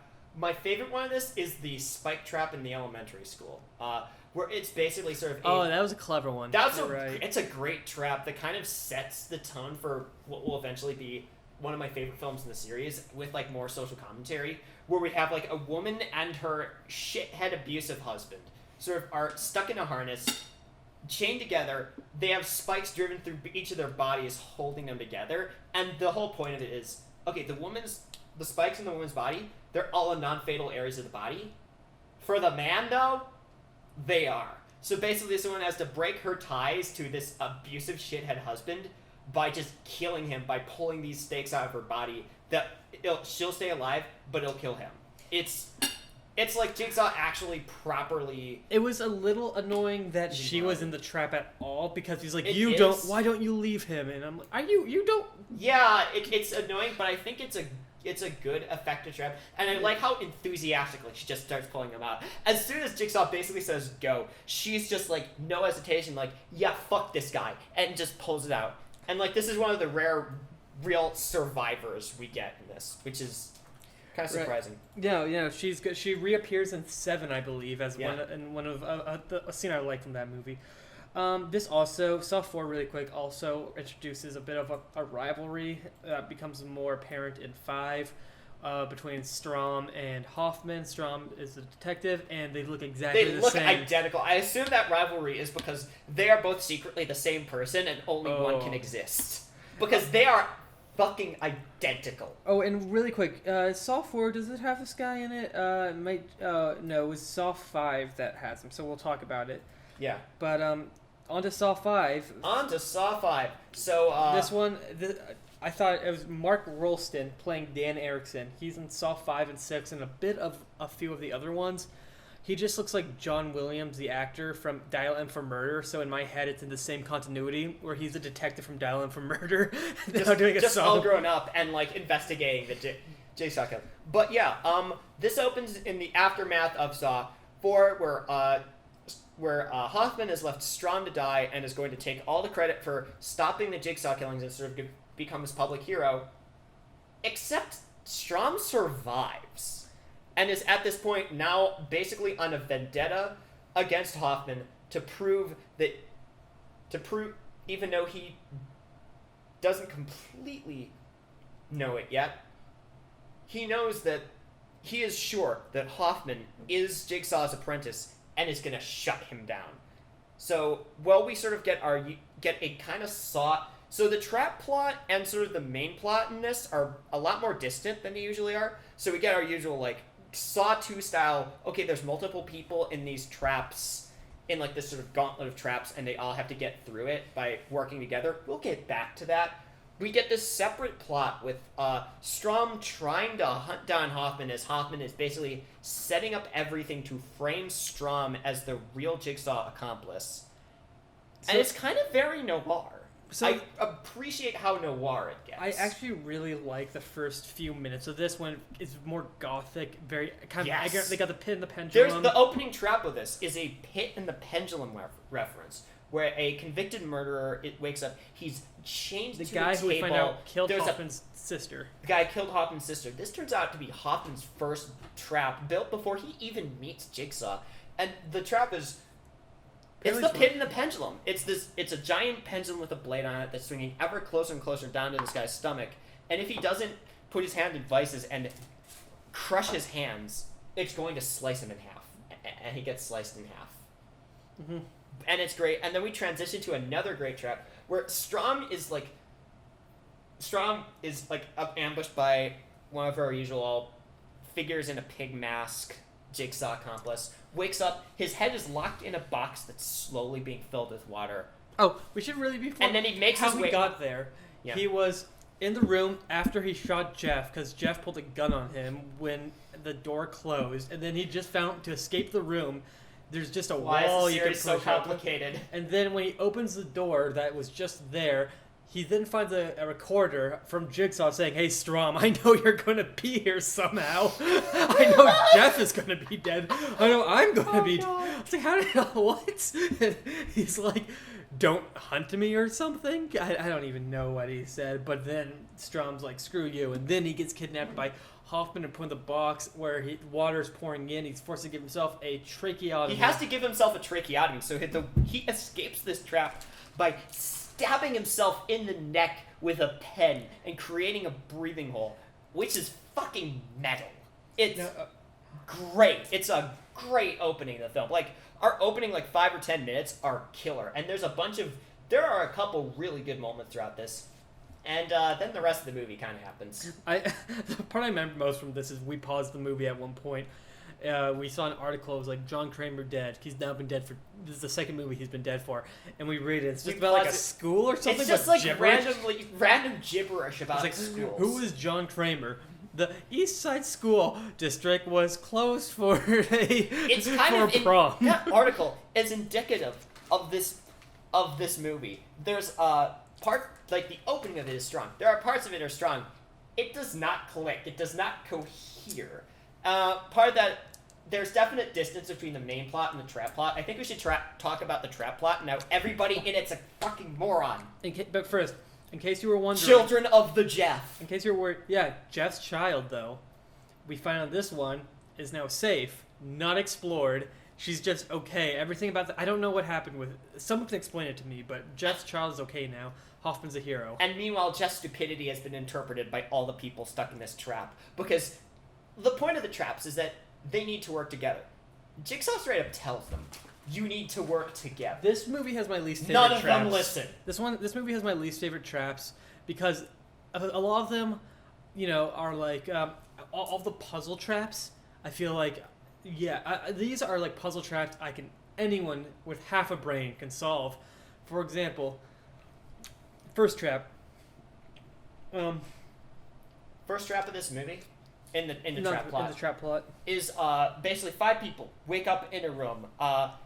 They're basically chained to the wall with like a cord that's going to pull them into blades that will sever their heads. But the point is that there's keys to it in front of them, and the pulley system is set up so that one of them at a time can go. So here's what you do. First person, run forward, smash 2 boxes, unlock yourself, then run to each of the other ones, smash them all, bring the keys to them. I know it's supposed to be like one key fits all, but even if you don't know that... even if you don't know that, there's an easy way out of this. And none of these motherfuckers figure that out, because these people are all painfully stupid jerks. Because, okay, we'll get into... 6 has a great connection between the Tobin Bell's flashback plot and people in the trap. This one, I'm so confused. It was like something about housing development. It's literally that they're all involved in some degree in a scam that is built to just sort of pull off arson on a building fire so that a big housing company can take it. And this is kind of the first... This is really the first real stab we get at Saw social commentary. We're going to get a much better example of that later. But it does it so poorly because it's so distant from everything else. All the other movies have traps, except for Jeff. He's a little out there, but like all the plots have something to do that Tobin Bell Jigsaw was somewhat aware of. We don't. This we also don't proves see that not only is Tobin Bell omniscient, he is also a genius detective. Well, see this. Movie, Are we sure he isn't Batman? World's greatest detective. Honestly, though, in this movie, they don't really care about the social commentary piece because everything is just they explain housing development, something went wrong, 8 people died, we're sorry, now we're in a trap, but it's all just dialogue to explain why people are getting tortured in these subpar traps. Where they're all obviously supposed to collaborate and work together, where obviously someone could get 2 keys and then free somebody else, or there's obviously more room than 1 people in those ports. All of them could have escaped the bomb. That all the traps are obviously built for people to collaborate and work together, and everybody could very easily get out alive of this, but everyone is just such selfish assholes that nobody does, and they're just so dumb. It's not just selfish. The only guy who's really selfish was the journalist who was blown up, and at one point, that one girl who's tried to kill the... Yeah, they just kill each other for, like, very little clearly defined reason. Stupid. But, you know, every... It's just dumb. It does have, like, a decent-ish final trap. But like, the twist at this point is just so obviously, they should have worked together, and it would have been easier if there had been 5 people alive. Then we get the Strom rivalry with Hoffman comes to an end. We should talk about the flashbacks.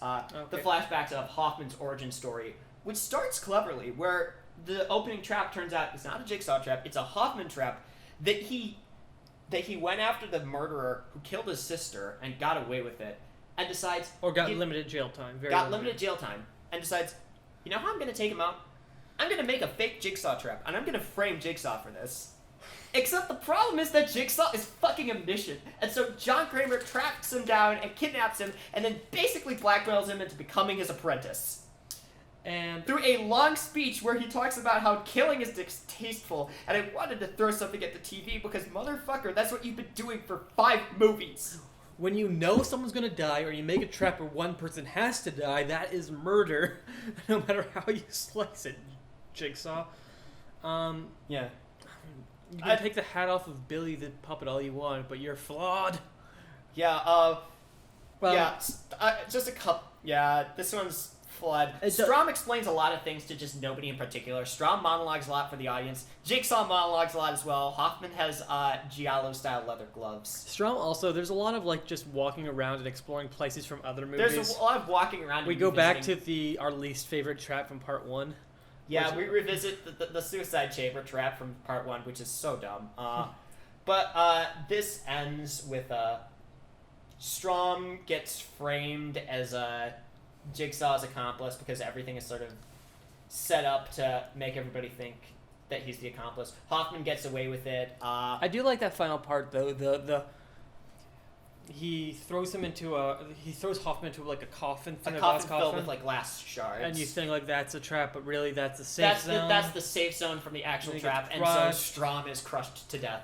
And Hoffman wins and succeeds. And it's a dark ending. I do enjoy the ending. It's dark, like every Saw ending is.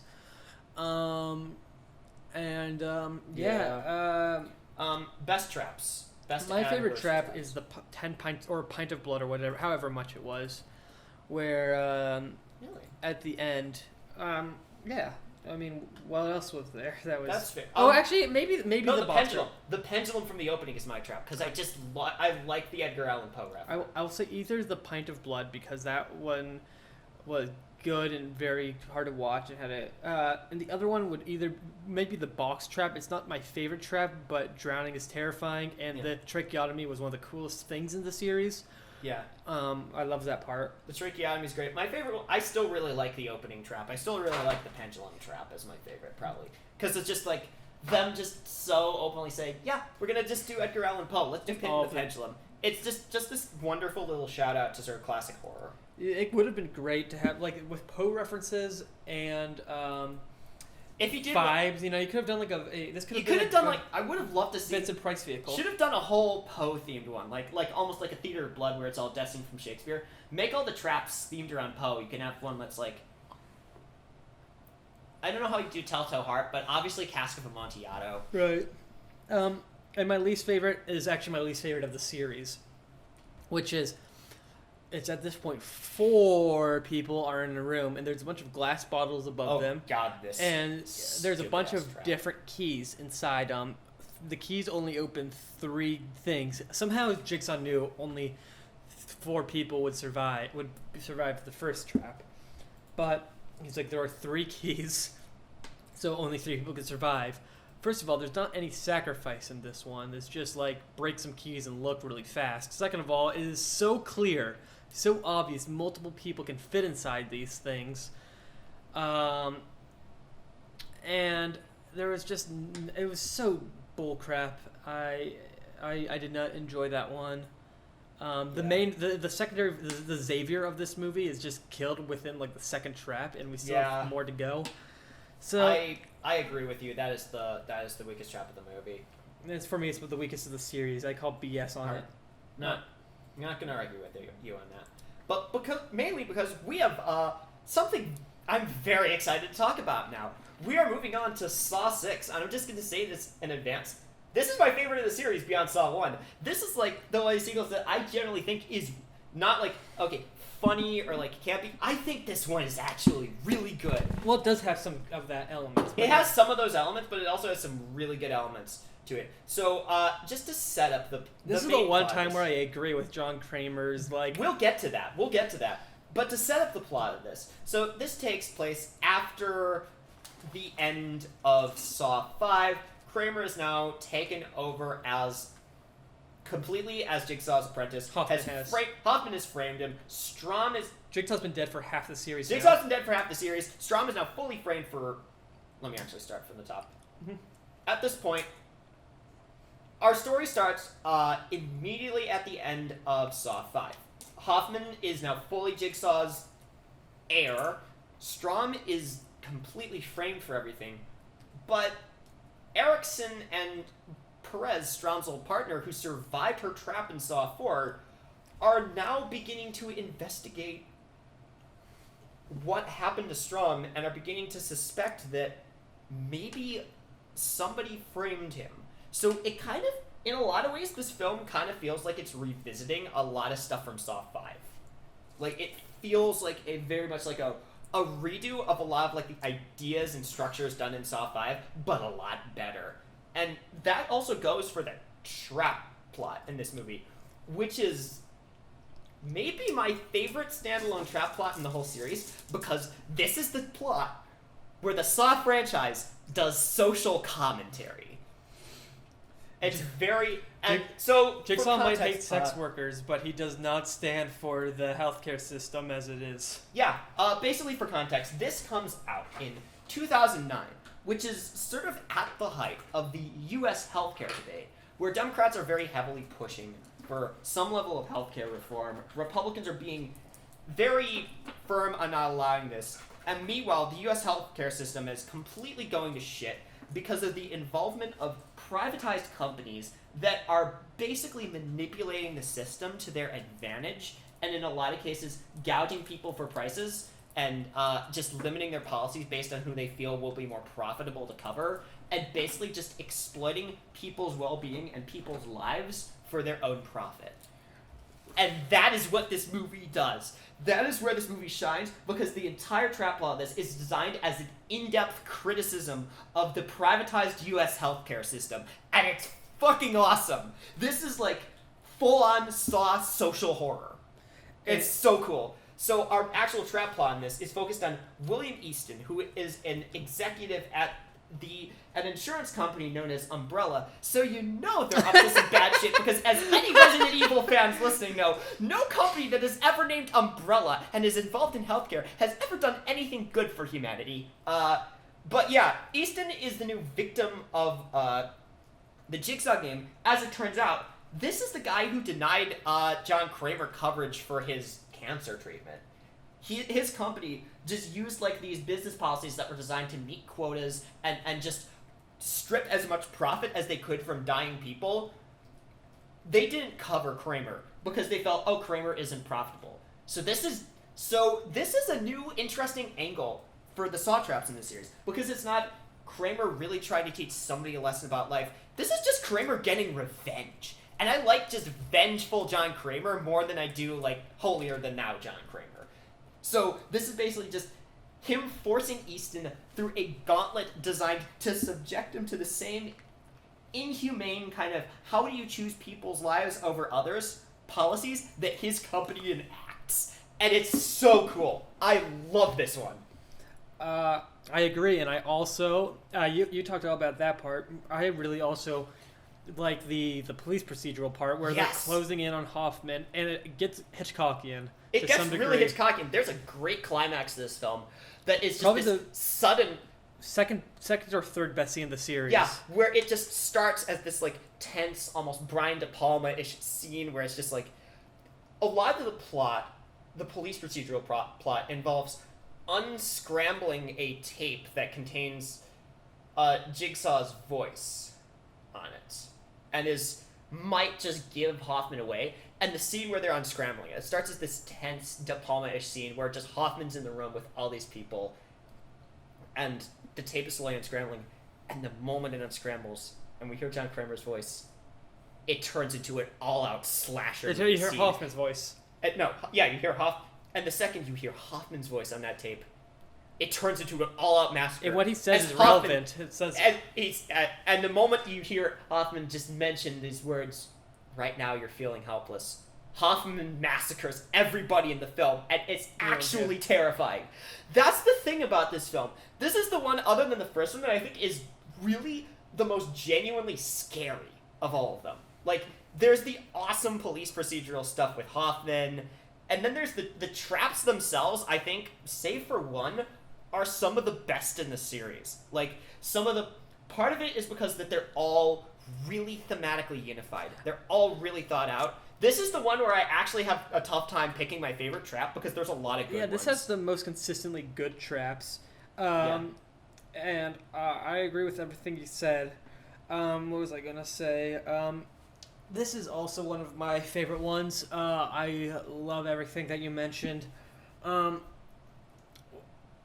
yeah, this has the by far the most squeamish and intense opening. Oh trap. my god, the pound of flesh. Pound of flesh. So after the Poe references, just so you know, I what- was really stupid when I was a kid. I still am. But I love watching movies, and I, go on an airplane. I watched Saw 6 on an airplane. Probably not my best Why would idea. you do that? I don't know. I wasn't thinking. I'm like, I was enjoying how goofy the movies got. Honestly, I was not here anymore. I wasn't for like gore. I was honestly like, dude, what's Hoffman going to do this time? What wacky shenanigans And he is does he going a to do? lot this he time. gets wacky, but he gets so good. Hoffman is tied with John Kramer for Yeah. me. But yeah, that opening trap's brutal. Because after the last movie where they do Poe, it's like, what's the next step up? Let's do Shakespeare. So it's also kind of setting up the social commentary, because this one is very specifically a kind of 2008-2009 thing. We have two predatory lenders who are locked in a room with each other with a scale in the middle. And Jigsaw's instructions to them are like, you've just used your policies to gouge people on their loans. Now you're in a race to see who can carve out the most flesh off of their body and put it on the scale. The loser dies.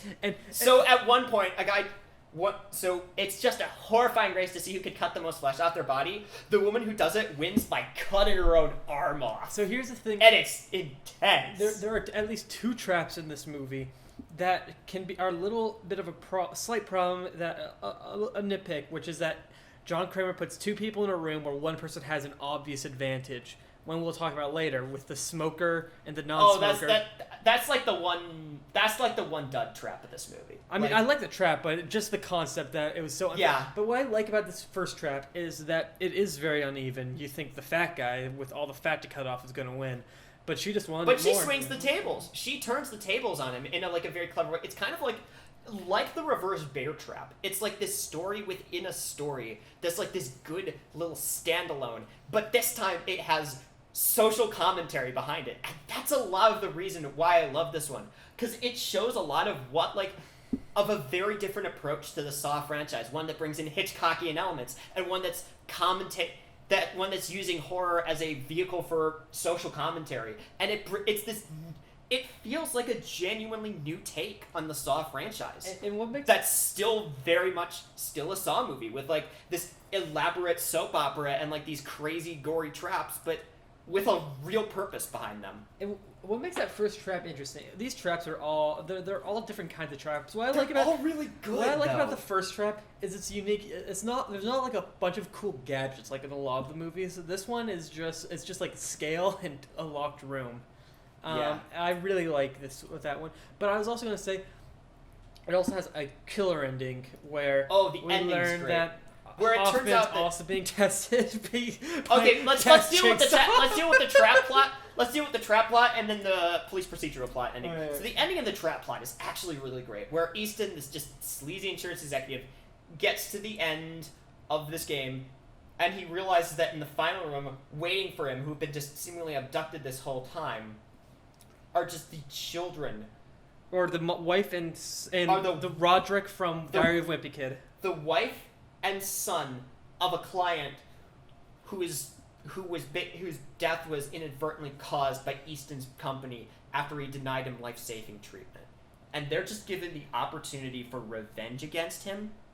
And the kid takes it and executes him by injecting him with enough hydrochloric acid to melt him from the inside. It's a brutal ending. It's this intense reveal that it's not his trap in the end. It's up to the people who he screwed over to do that. And that's another good thing about the traps, because each of them are very calculated in the main plot to say something different about the system. Like from the first trap where we have this very open disadvantage where one person's at, where the point of it is like, this system isn't fair in the first place. There's one trap where someone has to just maneuver through this extremely convoluted maze system, and just reflecting the complicated bureaucracy of what this guy goes through.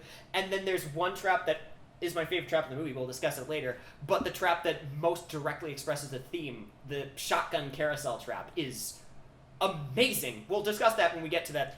To my favorite traps, because that's actually my favorite trap in the whole Saw franchise. I will say with the Roderick Heffley killing him scene, Yeah. I do think there's a bit of a funny, what's it called? Not parallel, juxtaposition with him in part 3, because in part 3 he's like, Jeff, you better forgive everyone or you will die. And this movie's like, hey, forgive him if you want or kill him, I don't care. He's like, Yeah.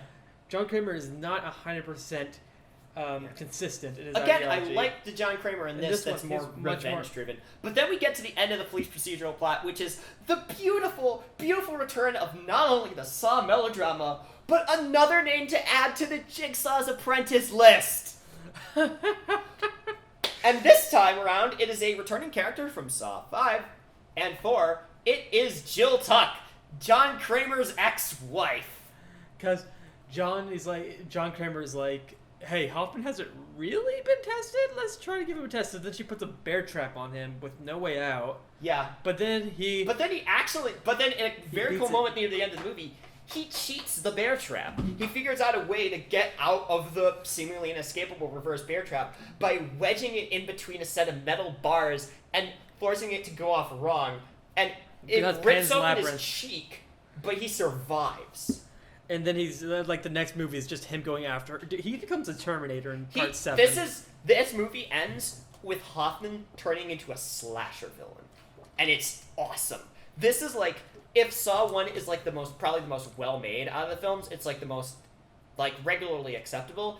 This is actually kind of the most fun. It's got great social commentary. It's got really clever, unique traps. It's got a lot of great soap opera. It's got an amazing climax. Just totally, this is just as good as over-the-top crazy Saw gets. Well, the thing, and people just, no one gave this one a chance because it's just a Because gory part 6. Because they just saw this and thought it was Saw 6, and nobody really gave this movie a chance, even though it had really salient social commentary. It had a lot of really fun filmmaking. This one is directed by Kevin Greuter, who was the editor on the last 5 Saw movies. 5, by the way, was directed by David Hackle, who was the production designer. Mm-hmm. And he only stuck around for one movie. But Greuter in this one's so fun. It's just such an enjoyable Saw film. And anyways, favorite traps. Oh, well, okay, we're going to talk about that. My least favorite trap, if I had to pick one, would probably be, I probably should have written this down.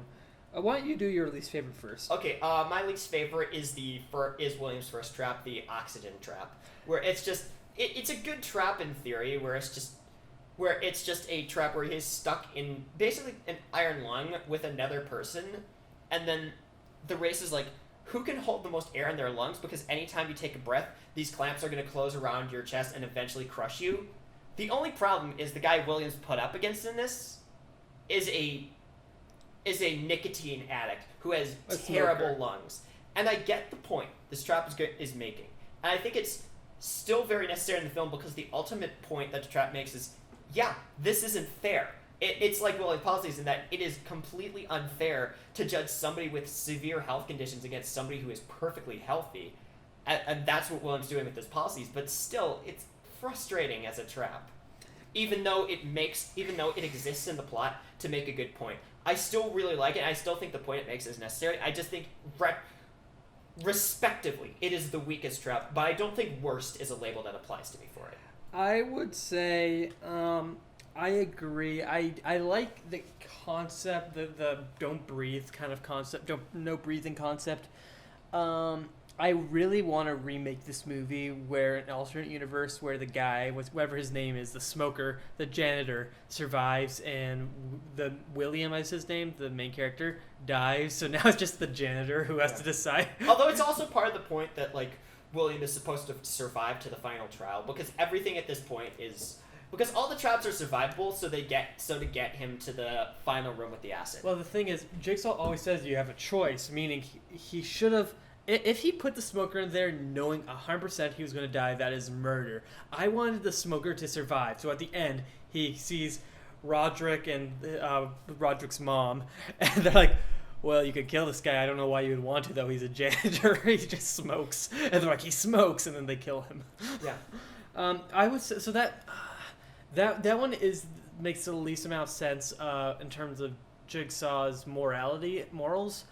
I will say there was one where it was an older woman and a younger guy, and they both had a noose of barbed wire around their necks, and he just had to pick who lives and who dies, and it was simple. Yeah. And I think that's tied with the I still smoke think trap. I think it works because of like the moment where you have like them debating, trying to make their case. No, it makes sense, but I think it was done better. That same scene was done better with the carousel. Honestly, which is my favorite trap. Right. These all though have. These are all actually, I think, fantastic traps. I think even the weakest trap is like above most of the other traps in the series in this, because this one I think is the most consistent. It's a huge step up from 5. How clever and how social commentary motivated every single one of these traps are. Yeah, it's definitely a step up in terms for part 5. Like, there was no relationship between the traps and what these people did in part 5. Part 5, it was like exploding room has nothing to do with the arson building. Arson. Yeah, you'd think they'd have at least one trap involving fire, but Like, no. what does working together have to do with killing all those people? They worked together beforehand, and when they worked together, they killed all those people in the building with arson. Yep. I call bullshit on part 5's traps. Yeah. But anyways, on to the best trap of this movie, and my actual favorite trap in the entire Saw franchise because of how it's executed, which is the shotgun carousel. I did not mention this in the review, and that's because I wanted to talk about it on its own, because I think this is one of my favorite scenes in all of Saw, where William's final trial of this is that he is presented with with basically a spinning playground like carousel with 6 people he knows from work strapped to it and shotguns all around it. There are 4 bullets in the shotgun, and it is up to and as it's going to spin around, it'll stop on people, and it is up to William to decide which 2 people on the trap get to live or which 2 people die. And in order to do this, he has to pierce his own hands with a metal spike to activate it. And it's got that nasty, grisly quality that makes the good Saw trap so intense. But not only does it have that with social commentary, where as this climax to William's story, he is actually forced to decide which of the people working under him he feels deserve to live, just like he's done for all the people he's picked policies for. But it also has great character to it, because it's each of the people on the trap desperately trying to either screw each other over or make their case as to... And you don't know what they're lying about, or we don't what's know the truth. who's You lying. never find out. We don't know who's telling the truth. We never know. There's great human drama. The finale of it is just the guy who William chooses to be the last to die, just screaming at William, "Look at me," as he kills him. It is brutal. It has great moments of characterization. It is extremely well done. It has great social commentary. This is, for me, the perfect Saw trap. This is the best Saw trap out of all the movies. My favorite one is just Hoffman. He's a trap. So no. No, I agree with you. Shotgun Carousel is my favorite too. Yeah. Favorite of the series? I don't know, but definitely top 5. All right. And with that, the prerequisite Saw 6 gushing segment is over, and we can move on to Saw 7, or Saw 3D, or Saw, the final chapter, which it definitely was not. This is the return of Kevin Greiner, who is technically supposedly finishing off the series. Well, I love when it's a fun franchise when they do the final chapter like halfway through the series. Friday the 13th. Freddy's Dead, the final chapter. Yeah. And so if Saw 6 was like Saw doing kind of social horror with more social commentary, Saw 7 is Saw fully transforming into a goofball, ridiculous as shit slasher movie. It is an 80s slasher. It is a late period Friday the 13th movie, and it's kind of hilarious. I don't think it's anywhere near as good as Saw 6. I don't even think it's that good of a movie, but it is funny as hell. It's got not intentionally. It because they shot it in 3D, it looks very different than the other movies. You can tell it's a different cinematographer. It's much brighter. The blood is pink for some reason. Yeah. And this one, I think, also is probably the dumbest Saw movie, which is saying a lot. But it's so dumb, it reaches a spectacular level of silliness. It does have one of my favorite scenes, which is just there was at the beginning. This marks the return of Carrie Elwes as Dr. Lawrence Gordon, because they're bringing him back to bring the franchise to an end. And he's quotation hamming marks. it up, and he's great. But there's a scene where they do a Jigsaw Survivor. There's a Jigsaw Survivor group in this. And that's how goofy it gets. But I honestly like the part when they're talking to someone says like, yeah, he tried to heal me, and then everyone's like, what? Like, I lost my arm, and I have night terrors, and I have PTSD. The guy who's going through the Saw trap in this is Bobby Dagan, who's played by Sean Patrick Flannery. He is a self-help guru who claims to have survived a Jigsaw trap. He lied about that shit. Like, blatantly lied about that shit, and eventually Hoffman subjects him to a set of Jigsaw traps that are supposed to punish him for faking his way through them and, like, fabricating his story. But it opens with him showing up at a therapy meeting for Jigsaw trap survivors, and everybody in that, who they just bring back a shit ton of recurring characters from across the series, are people who survived the traps from the previous movies, and they all call him out in his bullshit, and it climaxes in just Carrie Elwes showing up and sarcastic slow clapping at him, and it's fucking hysterical. This movie is so dumb. The opening trap is like the first Jigsaw trap that's done entirely in public, in a glass box in like the middle of basically Times Square. And this is one of the first. They do it a few times, mainly Jigsaw, but this is one of the first. And it's times also a frat bro trap. This is one of the first times where the victims have one-liners. They say.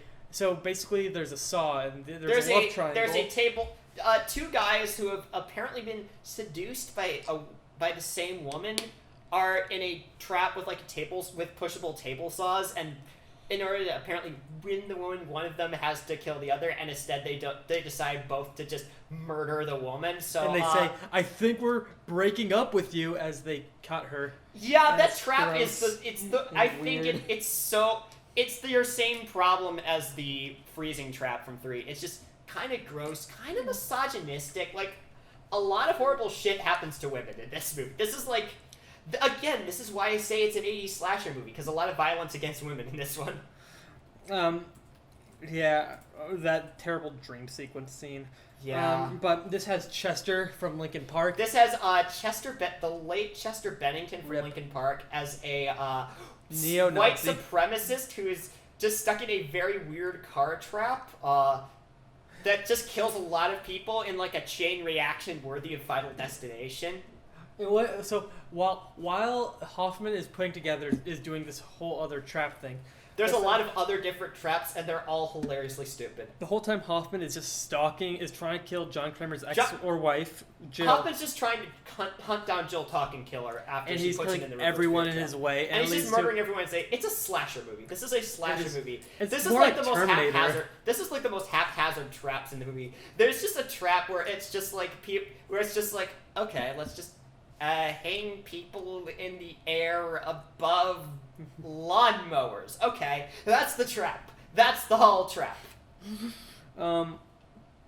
Yeah, this was kind of just like hey, remember how like goofy the series was over the years? Let's just distill it. Make this ultra If Saw goofy. 6 is the distillation of all the good Saw stuff, this is the distillation of all the really stupid Saw stuff. Like, this is, like, the most ridiculous melodrama out of all of the Saw movies. And this is, like, I think this is one of the worst ones, but I also think it's one of the funniest ones. It's hilarious. Well, in part 6, your policy has got all these people killed. Now, this is what it's like. And this one, it's like, you made money off of a book by lying. Die. It's like, I mean... Yeah, he did a bad thing. Because the ultimate trap for Bobby is completely inescapable. And then they just like put his wife in there for some reason, though she did nothing. I'm like, why is she there? Because she helped. No, she knew nothing. She was just like, she didn't know he was lying. She thought and meanwhile, Hoffman's murdering everybody. Hoffman at one point uses a just straight up automated robot machine gun. Oh yeah. Hoffman has video game weaponry now. I wish I could have seen this in 3D. Yeah, this is it's from the director of 6, which is weird because this is it's so different. It's so different from 6. It's like he's coming off of 6, and it's like, okay, I tried. I did my best. Let's just make the dumbest one we possibly can. This is the one where it's just like completely ridiculous. In the last one, they bring back the reverse bear trap and then have Hoffman have a clever way of. In this one, it's just like, oh, it's entirely here because now we just want to see what it's like when it actually kills someone. And it's like, yeah, cool. Yeah, 3D. This one is the most fan servicey of all the Saw movies. This is the one that's like, feels like it's the most, is this what you want? Here's what you want. And then we get the twist. And then we which ends the original Saw continuity on the only way it ever could have. With another Jigsaw accomplice, and the silliest one yet. Because at the end of the film, as Hoffman has just killed everybody in his path, as he has killed Jill Tuck with the original reverse bear trap, he destroys his workshop. He's about to leave and disappear and close the book forever. But then he is attacked by the true Jigsaw accomplice, Lawrence Gordon. Carrie Elwes. Carrie Elwes has been the accomplice ever since the first movie. The Princess And Bride also two other people. There are 2 other people with them. Right. We don't know who the hell they are. So since we don't know if one of them is a later Jigsaw accomplice, the amount of Jigsaw accomplices is inherently unknowable. We cannot know for sure how many Jigsaw accomplices there are. God damn it, I love this series. Carrie Elwes is the only one who could defeat Terminator Slasher Hoffman, the best Jigsaw in my opinion. Yeah, because he just believes in Jigsaw's philosophy at point. He's just like been working with Jill Tuck to fulfill Jigsaw's legacy ever since he made it out of the trap. And then as it is in 1, as it is in 2, as it is in 3, as it is in way too many of these movies, Hoffman gets locked in the same goddamn bathroom. Because this series keeps going back time and time and time again to this fucking bathroom. Did they ever explain, in part 3, they had to do an operation on Jigsaw, but there was already Carrie Elwes, who's probably not a surgeon, but I don't know, they probably should have gotten his help there. That's a good point. Maybe they should have called in, the surgeon who's an expert in cancer and is working with you as your accomplice. This movie is so dumb, but everything with just, I like the moment at the end where Carrie Elwes is just, like, looking at the hacksaw. It's like, do I give it to Hoffman? He's like, no. He just throws it away. He's like, no, you're just gonna die in here. You don't get the hacksaw. Unless he breaks his foot.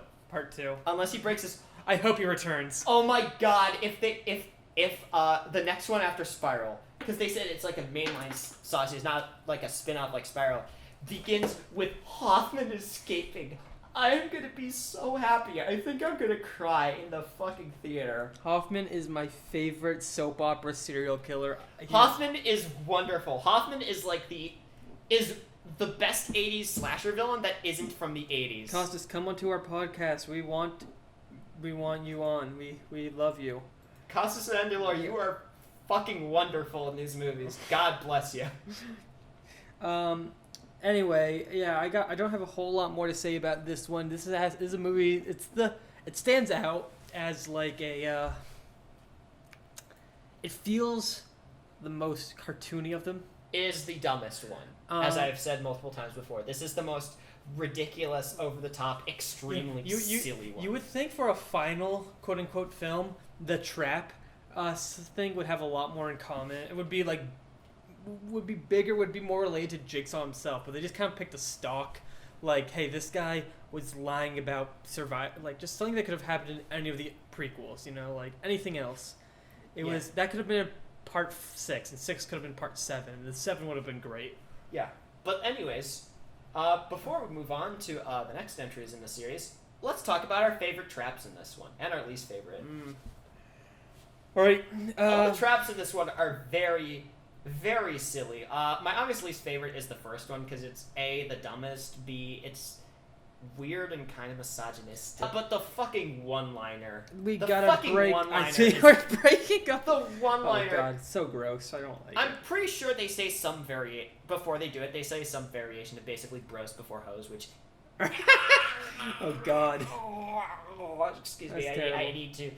Oh god, that just sucks. The opening one just feels gross, and not in a way that feels intended.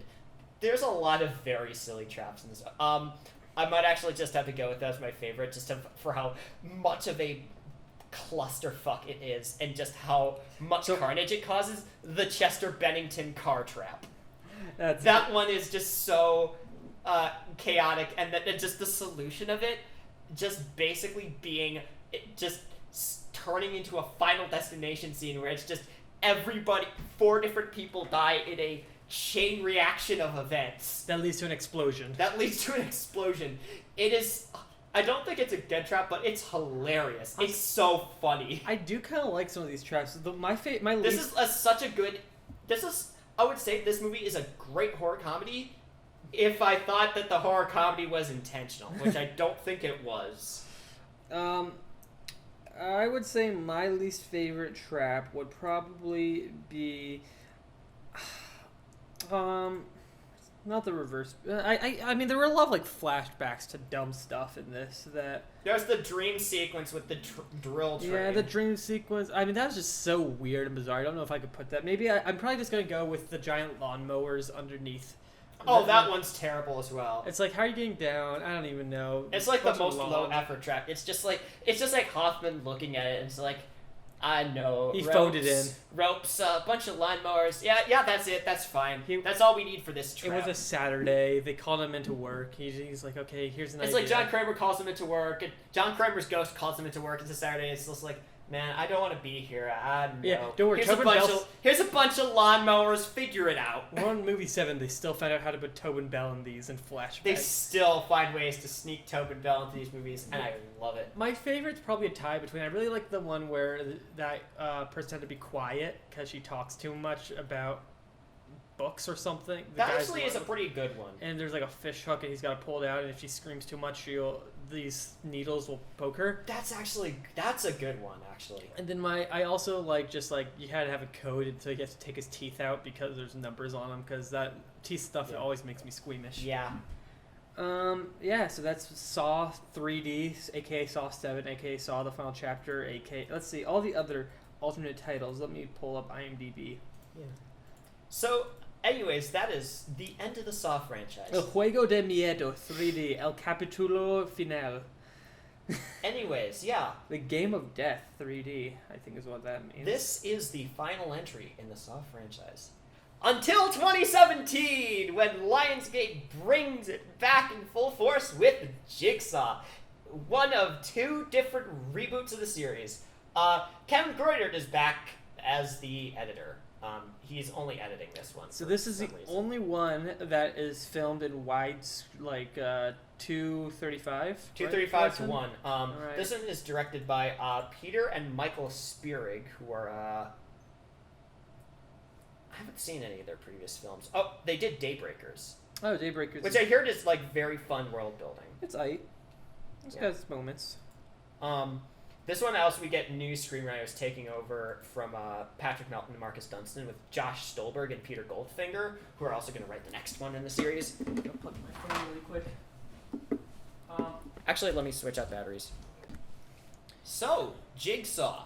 This starts basically nearly a decade after the death of John Kramer. And, it's 6 movies. 5 movies later. 5 movies later, and, to quote Twin Peaks: The Return, it is happening again. Because, it is. Seemingly another Jigsaw game has just been triggered. Even though, again, John Kramer is fucking dead. This is the only one that doesn't really start with a pre-trap. Besides arguably 1.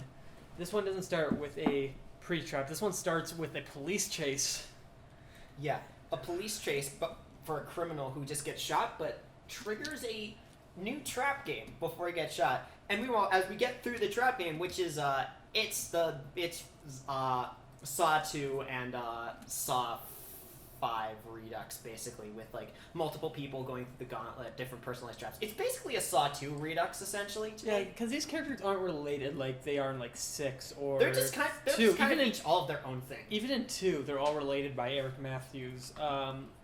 In Jigsaw, they're just like, hey, you did this. You killed this baby. You sold these drugs. You sold faulty brakes on a motorcycle. Well, you that know? killed my nephew. So That's- there's another motivation for Jigsaw. Yeah, all these. This was kind of just like he went through he had a list of people. He put their names on little balls. Went on like this bingo things where it just rolls out random balls. He's like, all right, we're going to get Dave, Maya, Susan, Karen, Jim, Bob.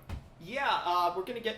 It just feels like a little disconnected. It's very compared to the others. scattered. It's just like this person's a pickpocket. This person sold bad motorcycles. I felt like Yeah. like they were all pretty bad things they did, but some of them seemed a little like there's a little bit of one person killed her own child and framed her husband, and one person just was like a pickpocket or something. I feel like there's a And one person like disconnect. accidentally caused his friend's death in a car accident. So I mean, like he knew the brakes were faulty, Disproportionate. but yeah, I do think that one person did something worse. Yeah.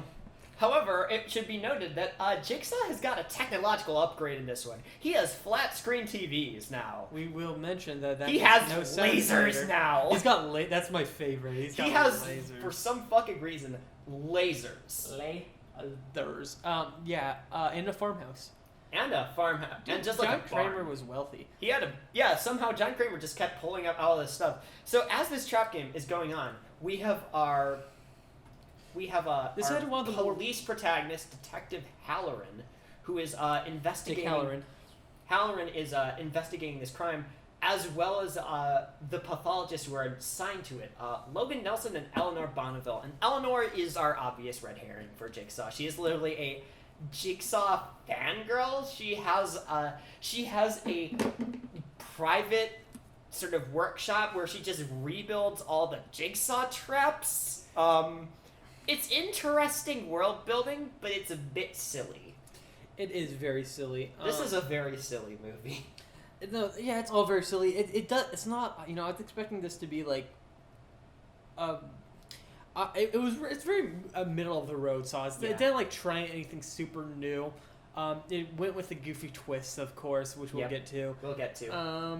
I think the police procedural stuff was much less interesting. It's way this less time. interesting than it is. It's not terrible. I do like Halloran. The problem is like the bar is set high with 1 and 5. 1 and 6. 1 and 6, the bar is set really high for police procedural, and this is just very lackluster. Yeah, I mean it's fine. I like Halloran, but like Halloran's fine. the what's his name? The coroner that he's working with. Yeah, the coroner. Is like The coroners. It's fine. It's all They're fine. Fine. The whole movie is fine. It's fun. It's adequate. It's like it's not the greatest. I really don't. Movie. I it has don't- a little bit too much like empty space and like dead air, but I think it moved. Everything with the police procedural stuff I don't love, but the actual traps itself, with those characters, it's a fun it's time at the silly. movie. It's very silly. The first Saw movie I saw in theaters, and I had a good time. Yeah. And I ate popcorn, had soda, and enjoyed myself while we watched it with the crowd, and people were cheering when lasers showed up. Yeah, when lasers show up Lasers. at the end. I think since there's not as much to talk to, is there anything else you want to talk about like the bulk of this movie? Besides the twist, I think. Honestly, most of my opinions come from the ending. I think the twists were the tests, the traps were okay. They're okay. They're not the worst in the series, but not the best. Yeah, they're above 5 at least. We'll talk about our favorite to least favorite. I do though very much like the final 5 to 10 minutes of this movie. I do think that's classic Saw sequel. It's just gloriously silly. silly. So we get our final 2 survivors of this trap game that's been going on, and they're just knocked out, and they wake up in a basement. I love knocking people out in this series. Yeah, they wake up in a basement, and then John Kramer walks into the room completely alive, because the twist is this game happened a decade ago. We should say the police procedural thing. they're covering these bodies throughout the city, and we're supposed to believe that they're the people in the traps. But this trap set happened a decade ago. And this is like... And these are completely different people. So yeah, the bodies they're recovering are just from a trap we never see. They're from traps we never saw. Like, so they're there's just like remakes. Jigsaw traps happening. Our Jigsaw apprentice in this is literally remaking traps at this point. It's a literal remake. Which would have been kind of cool if we saw a bit of that at the end, but... Yeah. So basically, climax of the trap plot, John Kramer just sort of... Everyone went confronts the wild two. in the theater. We're like, he's back. Is it Everybody his twin just brother? cheered. Everybody just broke down as just like, oh yeah, he's alive now again. Because it's 10 years earlier. So he just turns them against each other. They're left like a shotgun with like a key inside it. He gives them a weird hint, like, if This you is want the to key be to your free... survival. Yeah. It's again another stupid John Kramer giving you not like telling Punch. you shit about the key. He's telling a pun, and he This is doesn't, him. you don't this know is, it's a pun. This is clearly him workshopping his material for Adam, because later on the bullshit that's gonna happen with Adam losing the key is a direct extension of this. This is just him workshopping how he's gonna screw Adam Because over. the key to escape is in a shotgun bullet. He holds up the shotgun bullet. This is your key to survival. Oh, it's a pun. Ha ha ha. They don't get it's a pun because he's not a... Tobin Bell doesn't do comedy. And it also turns out that the shotgun is broken, so when the girl tries to shoot him... It like shoots backwards. And just like right before... Like the guy's like, wait, don't shoot because that's our key. And she doesn't listen, she shoots, and she dies, and then he's stuck there forever, and we see his body later, and it's all sad. And then we get to the true climax of the police procedural, which is when they break out the lasers. Yeah, so The Howard and the coroner... Also, actually, I should mention before anything, Yeah. the stuff that takes place 10 years ago has plasma screen televisions, like LCD TVs, which means that Jigsaw might have invented flat screen televisions. It's honestly... Is that where he got his money from? Was he a flat screen television magnate? I didn't really care that there was that error in like continuity by having That's flat screen. fair. But I will say it would have just been funny. better. It would have been leaving clues by having old school TVs, and you could have thought like, oh, he just has old TVs lying around like he always does. That Spiral has old TVs. Exactly. It would have Spiral has old and TVs. They're not that hard to find. It would have been fun, like, and it would have made sense, and it would have been a cool little hint that this was in the past. Yeah.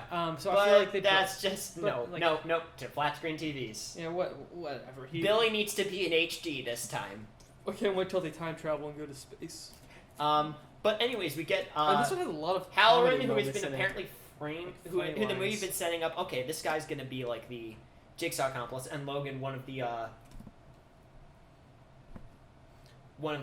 coroner guy. The coroner. He's like a nobody character. For a lot he's of just it. like nothing. He's like in the. Okay, they're just like, they wake up, they're both rigged into like laser collars that are gonna cut them if they don't confess their sins. Howard makes Logan talk first. He admits that he mislabeled John Kramer's X-rays and caused his cancer to go undiagnosed. Right. Logan seemingly just gets his head burnt by the lasers and dies. Halloran is alone, admits that, okay, I let people go free in order to just boost my reputation and make money off of it. And then Logan is alive. Because he is yet another Jigsaw accomplice. And not just that, he is presumably the first Jigsaw accomplice. He is... Yeah, which always makes me laugh. He was the first apprentice before there were any other apprentices. Which is... Oh my god, the beauty of the retcons. So here's what I want. Someone out here on the internet, if you see this, please do this. I want all the Saw movies edited in correct continuity. So all the flashbacks, everything put in the right order. So that at the first 10 minutes of the movie, you get this guy set up as the apprentice. Then you go through 12 hours of film, and then he comes back for and he's also in the hours. trap 10 years earlier because he apparently dies in the first one, but then John Kramer just kills him, saves him because he's like, oh wait, he completely made an innocent mistake. He shouldn't die. Unlike other people he puts in the trap, so now John Kramer's just being fucking inconsistent. But anyways, Logan kills Halloran with the laser. He splits his head open, and then he exits the room, saying that classic Jigsaw catchphrase, it's not game over, it's, I speak for the dead. I don't know, like he's the fucking Lorax or something. Why does he say that? Why doesn't he say game over? Like, I'm not being super crazy about, like, them holding to it. It's just, what? Why does he say that? He's also, if Hoffman is my favorite Jigsaw apprentice, Logan is my least favorite Jigsaw apprentice because he's just kind of a nothing of an apprentice. And of course, I don't blame that on like the actor. It's just the character has nothing to do. He's not set up. Yeah, the character doesn't really have much, unfortunately. It's like it's just kind of nah. Like man, every Saw sequel after 4, I'm like, oh, Hoffman's gonna be back. I am so excited to see what he does next. And if they do like Jigsaw 2, I'm like, oh, this guy, what's he gonna do next? Oh, he's like, I don't know. How are you gonna make this guy who looks like my dentist, like that, like scary Jigsaw? I don't know. Yeah. My least favorite trap. They're honestly, the traps weren't all terrible. I would say one of my least favorites might be. I was a little confused with the bucket one. What was the bucket one again? It was the like they bucket had one's literally just like the head severing one from Saw 5. Yeah, but this time they have buckets on their heads. So you can't really. You have to give up a little bit of blood to get the buckets off your heads, and chains are also pulling you towards buzzsaws. It was overcomplicated. How did they give the blood again? It was just like they had it back into the buzzsaws? It was just like they had to.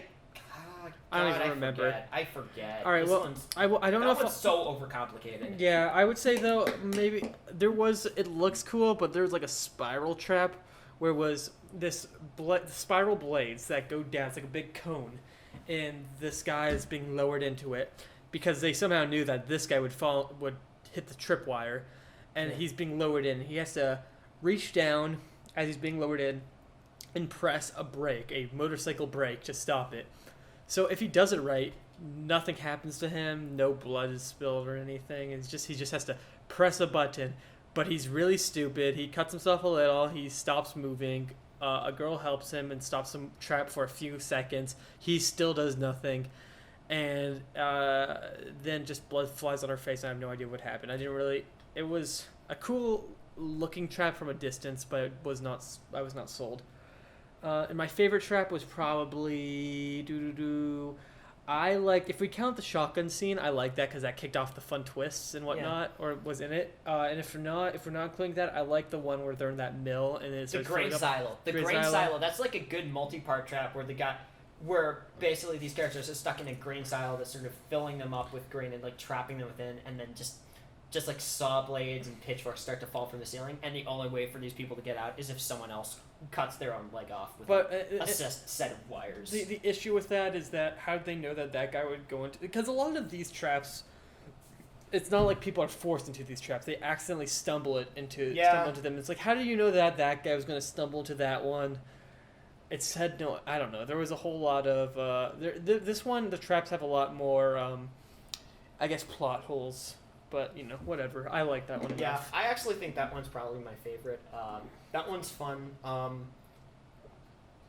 The opening trap with the buckets is really dumb, but it might actually just go to the lasers, because why are there lasers? Why does Jigsaw have lasers? What? Why? That goes to so bad it's good for me. I can't put that as my favorite. It's silly, but... We all know what it feels like to be hit by a laser. Yeah, it's just like ridiculous sci-fi trap. To close out your movie. Yeah, and that brings us to the last one, the most recent. That brings us to, now in theaters, the most recent Saw film, Spiral, from the Book of Saw. What book? There was no book. Do you think the average Saw goer knows how to read? John Kramer doesn't need a book. He's got everything in his head. John Kramer knows everything already. He doesn't need books. If you're people like us who go see Saw movies in theaters, you probably don't know how to read. Let's be honest. I don't know how to read, I guess. No, but This so I think this is there's a funny story behind this one, because the way it was marketed, Chris Rock, Samuel L. Jackson, and this thriller. This is supposed to be like a big Saw spin-off. This was supposed to be like change the game. Saw will never be the same. This is the big change for this Saw film. This is like the starriest cast. This has Chris Rock in it. This has Samuel L. Jackson in it. This one is apparent. They're saying, oh, this one goes heavy on social commentary. This one's going to be so different from the other. And it's going to change it forever. I read an article that they put out, and they're like twisted pictures, and they're like, yeah, Chris Rock was so passionate about the script, he gave us this whole idea for it. And we were like, oh, this is a revolutionary premise. We have to do this. And this revolutionary premise is a Saw movie. It's just another Saw movie. It's another Saw movie, which I'm not complaining about because it's just bringing back the ridiculous melodrama and the crazy traps. But also, we're going back to the police procedural. Heavier than before. Honestly, heaviest, I think, since the first movie. Or maybe 5, or maybe 6, honestly. This deals with social commentary better than 5, but not nearly as good as 6. Better than 5. I don't think it's as good as 6. It feels a little muted. I think it falls Definitely into the issue that it has where it's it kind of has to be a little bit both sidesy. I think that's something that frustrates me about modern social commentary, where it's I'd be much happier even if it's left wing or even if it's right wing, if they can just sort of say straightforward something and have a stance instead of trying to mute it with oh, but the other side's right too, and just trying to stick to this oh, everybody's right. It just dilutes the message for me. That's a complaint. You can already tell this is a complaint I have with this movie. I generally like this movie. I think I still have some issues with it, and that's one of them, that it feels a little both sidesy. It's the issue I have with the social commentary of the BioShock series. To get into video games for a second, where it's just the BioShock games usually have good build-ups where it's making good criticisms of one very specific political view, where in the original BioShock it's Ayn Randian of objectivism, or BioShock Infinite it's sort of American nostalgia for the past and American evangelism, and then it has to be oh, well, the other side's totally bad as well. And I'm not huge on that. I think it could be done well in some cases. Yeah, but I don't think it does it quite as well. And it feels a little. It feels a little muted. There were a lot of good ideas with the social commentary, things with the blue code and whatnot. I find interesting, and how that can be problematic often, in many cases. But I think that's fair. It wasn't really touched on enough. It doesn't it's a Saw movie, though. It doesn't feel. It's weird because it doesn't feel as blunt as it does in Saw. In Saw 6. Saw 6 is very clear about his point. This has a lot of very muted social commentary. And maybe it felt almost some of the producers were worried about, can we get away with social commentary despite the fact that, you for something so timely 3 movies ago. You did this 3 movies ago when it was also another big timely issue during the middle of the healthcare debate. You can get away with this. You can go full hardcore on this. And you kind of didn't. But I appreciate that it's there. And I really do appreciate that the people social commentary is there. And it's if they were trying to be subtle, it just didn't work. Yeah. And honestly, there's a time and place for subtlety. I realize we haven't talked about the plot. We haven't talked about the plot. We should probably talk about the plot. I think we should keep away from spoilers on this one because the movie's in theaters. Okay, well, we'll just say there's another accomplice. Well, not really accomplice, more of a copycat. Yeah, but are we going to count him? Oh, we'll count him. We'll count him or her as an accomplice. I will say the ending is good. It was there's a great final nasty little twist to the final trap. I wasn't a huge. I thought this was the most predictable of the series. Yeah, but it had some of the best traps also of the series. Yeah, basically the premise of this is that is that our protagonist is Chris Rock as Detective Ezekiel Banks, who is a cop in state, which is where all the Saw movies take place, and Canada has been basically assigned to a case involving brutalized cops in the precinct where he works, seemingly killed in traps by a Jigsaw copycat. And as it goes on, Zeke begins to suspect that all these might be connected to his father, Samuel L. Jackson, who is the retired police chief. And it's sort of him and his partner unraveling how are these all connected as more and more cops begin to die as this killer who's like trying to make a point about the crimes committed by the police under the Blue Code and legal proceedings that allowed them to get away with acts of brutality and corruption. Right. It's like a very straightforward plot. It's like the least, I'd say, twisty out of all the Saw movies. And something also is, there is, instead of most movies where it's a trap and a police procedural thing, it's like the police procedural, and then throughout it they get kidnapped and thrown in a trap. It's which kind is of like all its the own- same plot. It's like very unified. It's the most straightforward of all the Saw movies. It's like the least convoluted. I don't think there's as much timeline fuckery as there is. Yeah, which is good and bad. It's definitely, technically, it makes sense to kind of give it a fresh start, but I really wanted to see Hoffman return. It's like the most traditionally cinematic of all the Saw films. I think that can be a little frustrating at times. Darren Lynn Bousman's back, so we got the excessive... But the traps are really... The traps feel a little bit more rough and nasty in this one. There's a lot of horrible stuff happening to people's bodies in this, and it's actually pretty intense. This copycat killer gives you no time in these traps. This copycat killer is like, hey, you gotta do this. He gives you 20 seconds, and he's like, all right, now you're dead. He just wants you to hurt. Yeah. Again, we're going to keep our thoughts sort of limited on this, because this one's currently out, and if you want to see it, so we're not going to talk too heavily about spoilers on this one. But it is a fun one. I don't think it's the best of the series. Oh, no, but it's definitely... It was fun to see a Saw movie in theaters for the first time. To be in a movie theater for the first time in a long time. Chris Rock was fun casting. I actually really liked him in this. A lot of people are saying, oh, I can't get past him. All I hear is the Madagascar zebra, and I didn't mind it too much. Samuel Jackson is fun for when he's in it.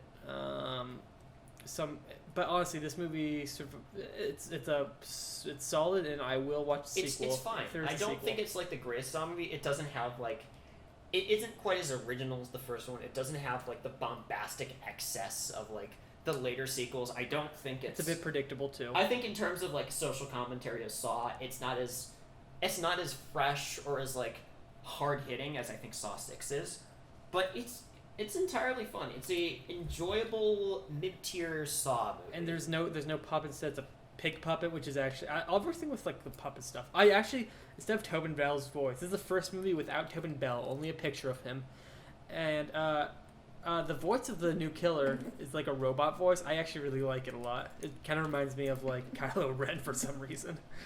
Yeah. My favorite. You want to go least favorite first? No. Max, one last thing before we actually discuss the order in which our films are. I was just gonna say the traps. The traps. Which is your least favorite? Least favorite trap, probably this was the opening subway trap with the guys, where a guy has to just sort of rip his tongue out. He just jumps, jump and rip his tongue out in order to avoid being hit by a train. It's kind of like the traps in this I think are good. They're not like on the same level of consistency as I think Saw 6, but they're definitely taking from Saw 6. And I think this one's just kind of it's kind of like the weakest one. It feels like the least interesting. I think the ones that come later get much more intense. I will agree. You want to do your favorite now, or should I just tell my least favorite is actually I would say it's the trap that follows it, the finger trap. Yeah, it's the one where, let's just say something bad happens to a guy's fingers, and there's also it's in the trailer. Electric bathtub involved. A guy has to rip his own fingers off. It's a good one. Brutal. My least favorite, it might be the train one, but I'm actually probably... It would definitely 100% be the trap, the puppet, the marionette trap, just because it's just slowly draining a character's blood over the course of However, the payoff for that... The payoff is payoff what that saves. I don't think we can talk about, because that's a huge spoiler. The way that final trap, that marionette trap, pays off. The payoff of the marionette trap makes it worth it. Is brutal. It's like... It might be the darkest ending moment of any Saw film in terms of just what it represents for the main character. Yeah. Main characters usually lose in the Saw movies. That's kind of just a tradition. We know that's going to happen, but there's always a cliffhanger. The way in which the main character of this movie loses is so intensely personal and so screwed up. It's one of the best actual scenes from the series. I really like that part. It's genuinely shocking. It's the moment where you realize, oh, that's what's going to happen. That's why all of this has been set up this way. Is brutal. So if it wasn't for that part, though, just like the logistics of how long did you think Samuel Jackson would be there? Oh, it's just draining blood slowly. And I was confused with what all the gadgets were. Even though, so if it wasn't for the ending, that would be my least favorite. So I'm going to tie that with the tongue one from the beginning. My favorite is either the finger one, but I also really, really like the glass one, where there's a guy and there's like a grinder wind machine that like glass bottles fall on it, get smashed, and then the glass flies and cuts up the guy's back, and it's horrifying and it's awesome. Yeah, that one's brutal. That one's. I think that one might There's be my a lot favorite, of good traps in this. I think this one's like one of the most consistent, next to Saw 6. Right. And now it is time for our rankings. Least favorite to favorite. Max, what is your least favorite Saw movie? It's kind of a tie. And I want this to be higher up because I love the beginning, but I'm going with 5 just because the trap itself is so disconnected, not really handled super interestingly or well. It's a weaker Saw 6, and it would easily be my least favorite if the first little gothic opening stuff wasn't there, but it's tied for my least favorite. Yeah, I would also say, just to get the tie away, mine's kind of a tie between Saw 5, which I think is like technically a better movie than the one it's tied with, but is less interesting. Yeah.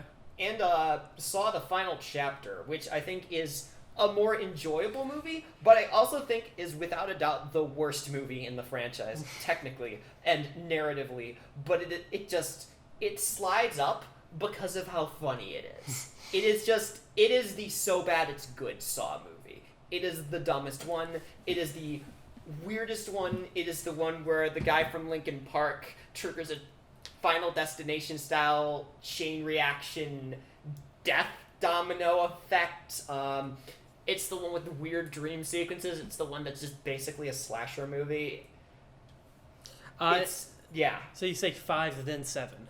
5 is the least favorite of this series for me. It's like the least interesting one. Got it. My number 8. Well, there's what was 9. it tied with? There's 10. Okay, so my number, because I include the Saw short. Oh, I did not include the short. Okay. The short's just like a prototype for 1, so I do not include the short. Okay, then I'll go. So my number 8 is 3. It's the longest one. Jeff is a little obnoxious. Jigsaw's just saying, "Oh, you're too sad that your son is dead and was killed. Stop being sad." I think this has the most bullshit Jigsaw rules, and it hasn't gone to the full goofiness of the soap opera that it can get. Yeah. So I'm gonna put 3. And the traps were kind of hit or miss for me. Yeah. I know a lot of people say it's their favorite. My number 7 is also Saw 3. Again, I think that Final Chapter is probably more enjoyable. This is technically a better film than it, but fucking Jeff, man. Fucking Jeff. Like, I don't think it would be a great movie without him, but fucking Jeff just ruins this movie for me. Also, I have an Uncle Jeff. There is no offense meant to you, Uncle Jeff. Thank you for affecting my film taste so deeply. You are a great person. This is not an insult against Jeffs everywhere in the world. This is just an insult against Jeff from Saw 3, who is just so bad. I don't like him. Yeah, I don't think a Saw movie, though. We saw the director's cut. It's not the original, but it shouldn't be 2 hours. Yeah, which is like the original's like 108 minutes. That's still too long. Yeah. Next up, I did put the Saw short next just because that was not as interesting. But I guess number 7 would then be Saw 8 Jigsaw, which is a fun but mostly the most polished looking of them. It definitely looks like more Hollywood than like the other Saw movies look grungy, like it was shot by some psychopath named Darren Lynn Bousman. No, but Jigsaw's fun. Yeah, it's fine. It's adequate. I just don't think it's as fun as the other ones in terms of just ridiculous soap The opera. last 10 minutes really There sell are for fun, me. but it takes a while to get there. It's also my number 6 as well, and I can't argue with any of what you said, honestly. It's just like, it's a little too long getting to the payoff, but it is a very fun payoff. And Also, fucking lasers. it definitely feels like a movie you can put on in the background, like during the Halloween season. Maybe not Halloween. You know, I've always felt weird that Saw was like such a Halloween movie because I don't really see Saw as like spooky as much as funny melodrama. Yeah. And violence, but not like Violence is funny. Max Corman, 2021. I didn't say that. I'll replay it. Anyway, next up at number 6. 6, yeah. 6. We have 6. number 1. No, I'm kidding. We have number 2. Oh my god, are our ratings gonna be like perfectly in sync? Oh, you're gonna be surprised. Maybe not. 2 is fun.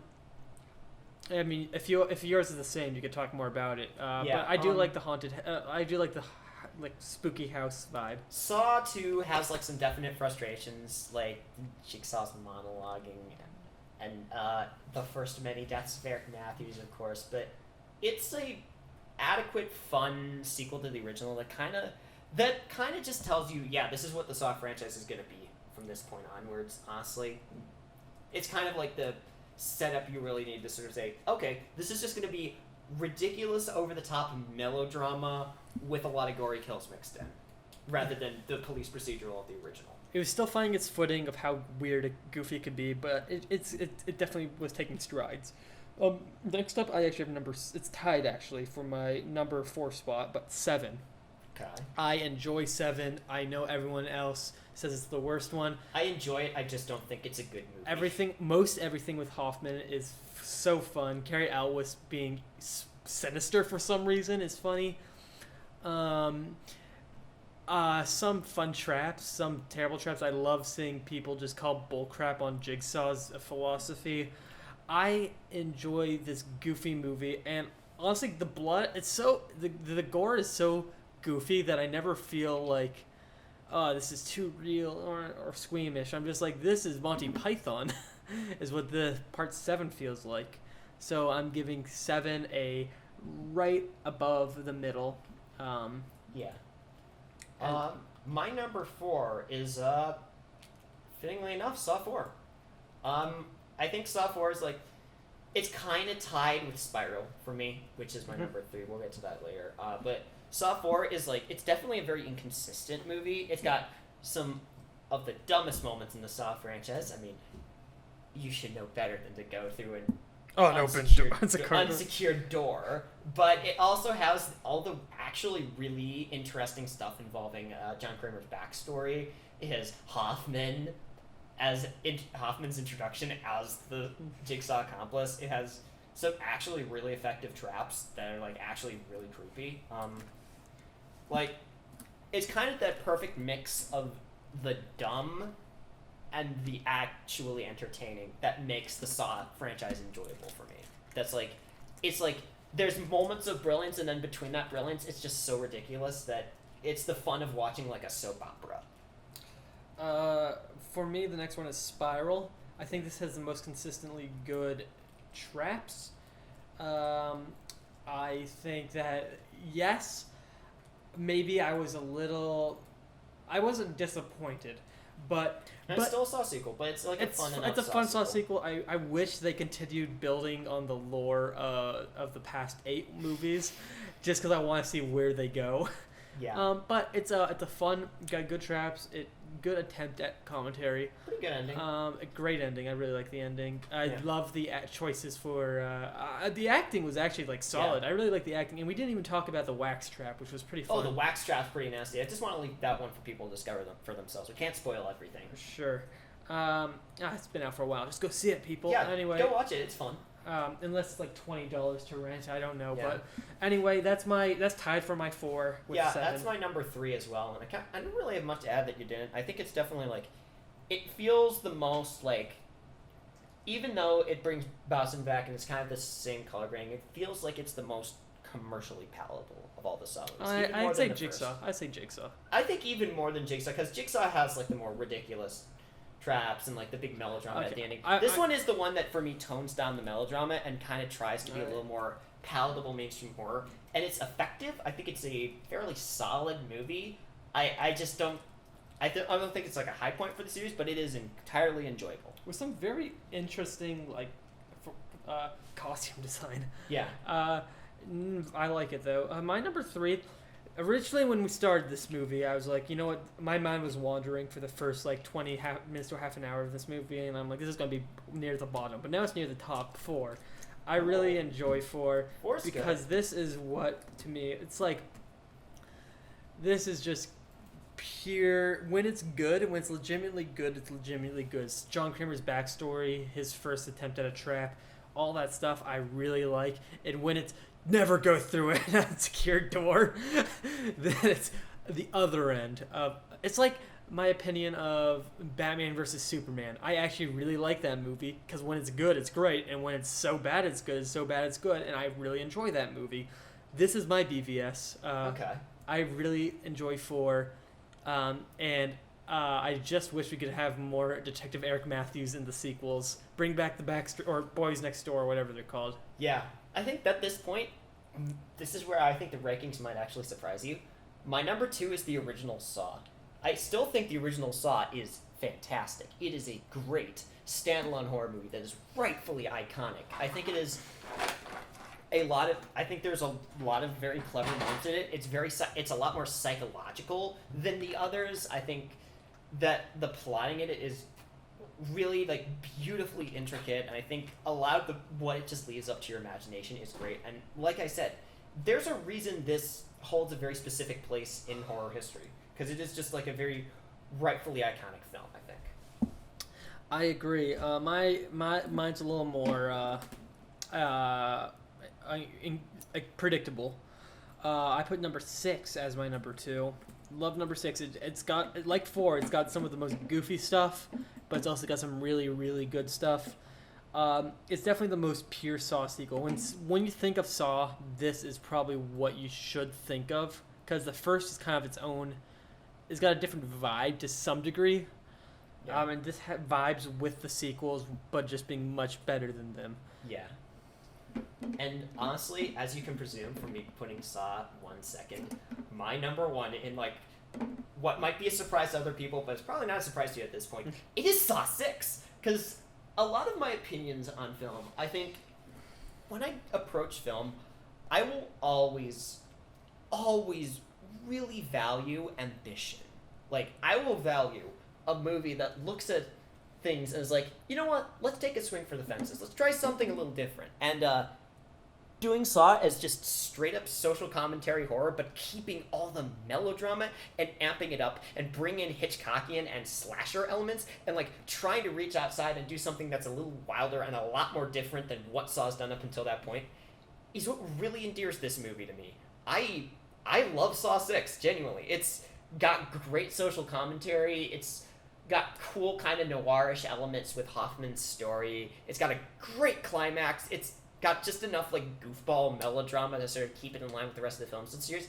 But it is the standout for me not in terms of how polished it is, because Saw 1 is probably more consistent and more polished, but Saw 6 is the one that swings for the fences and takes the most risks out of all of them. And I love that about it. That is what I think is really rewarding about it.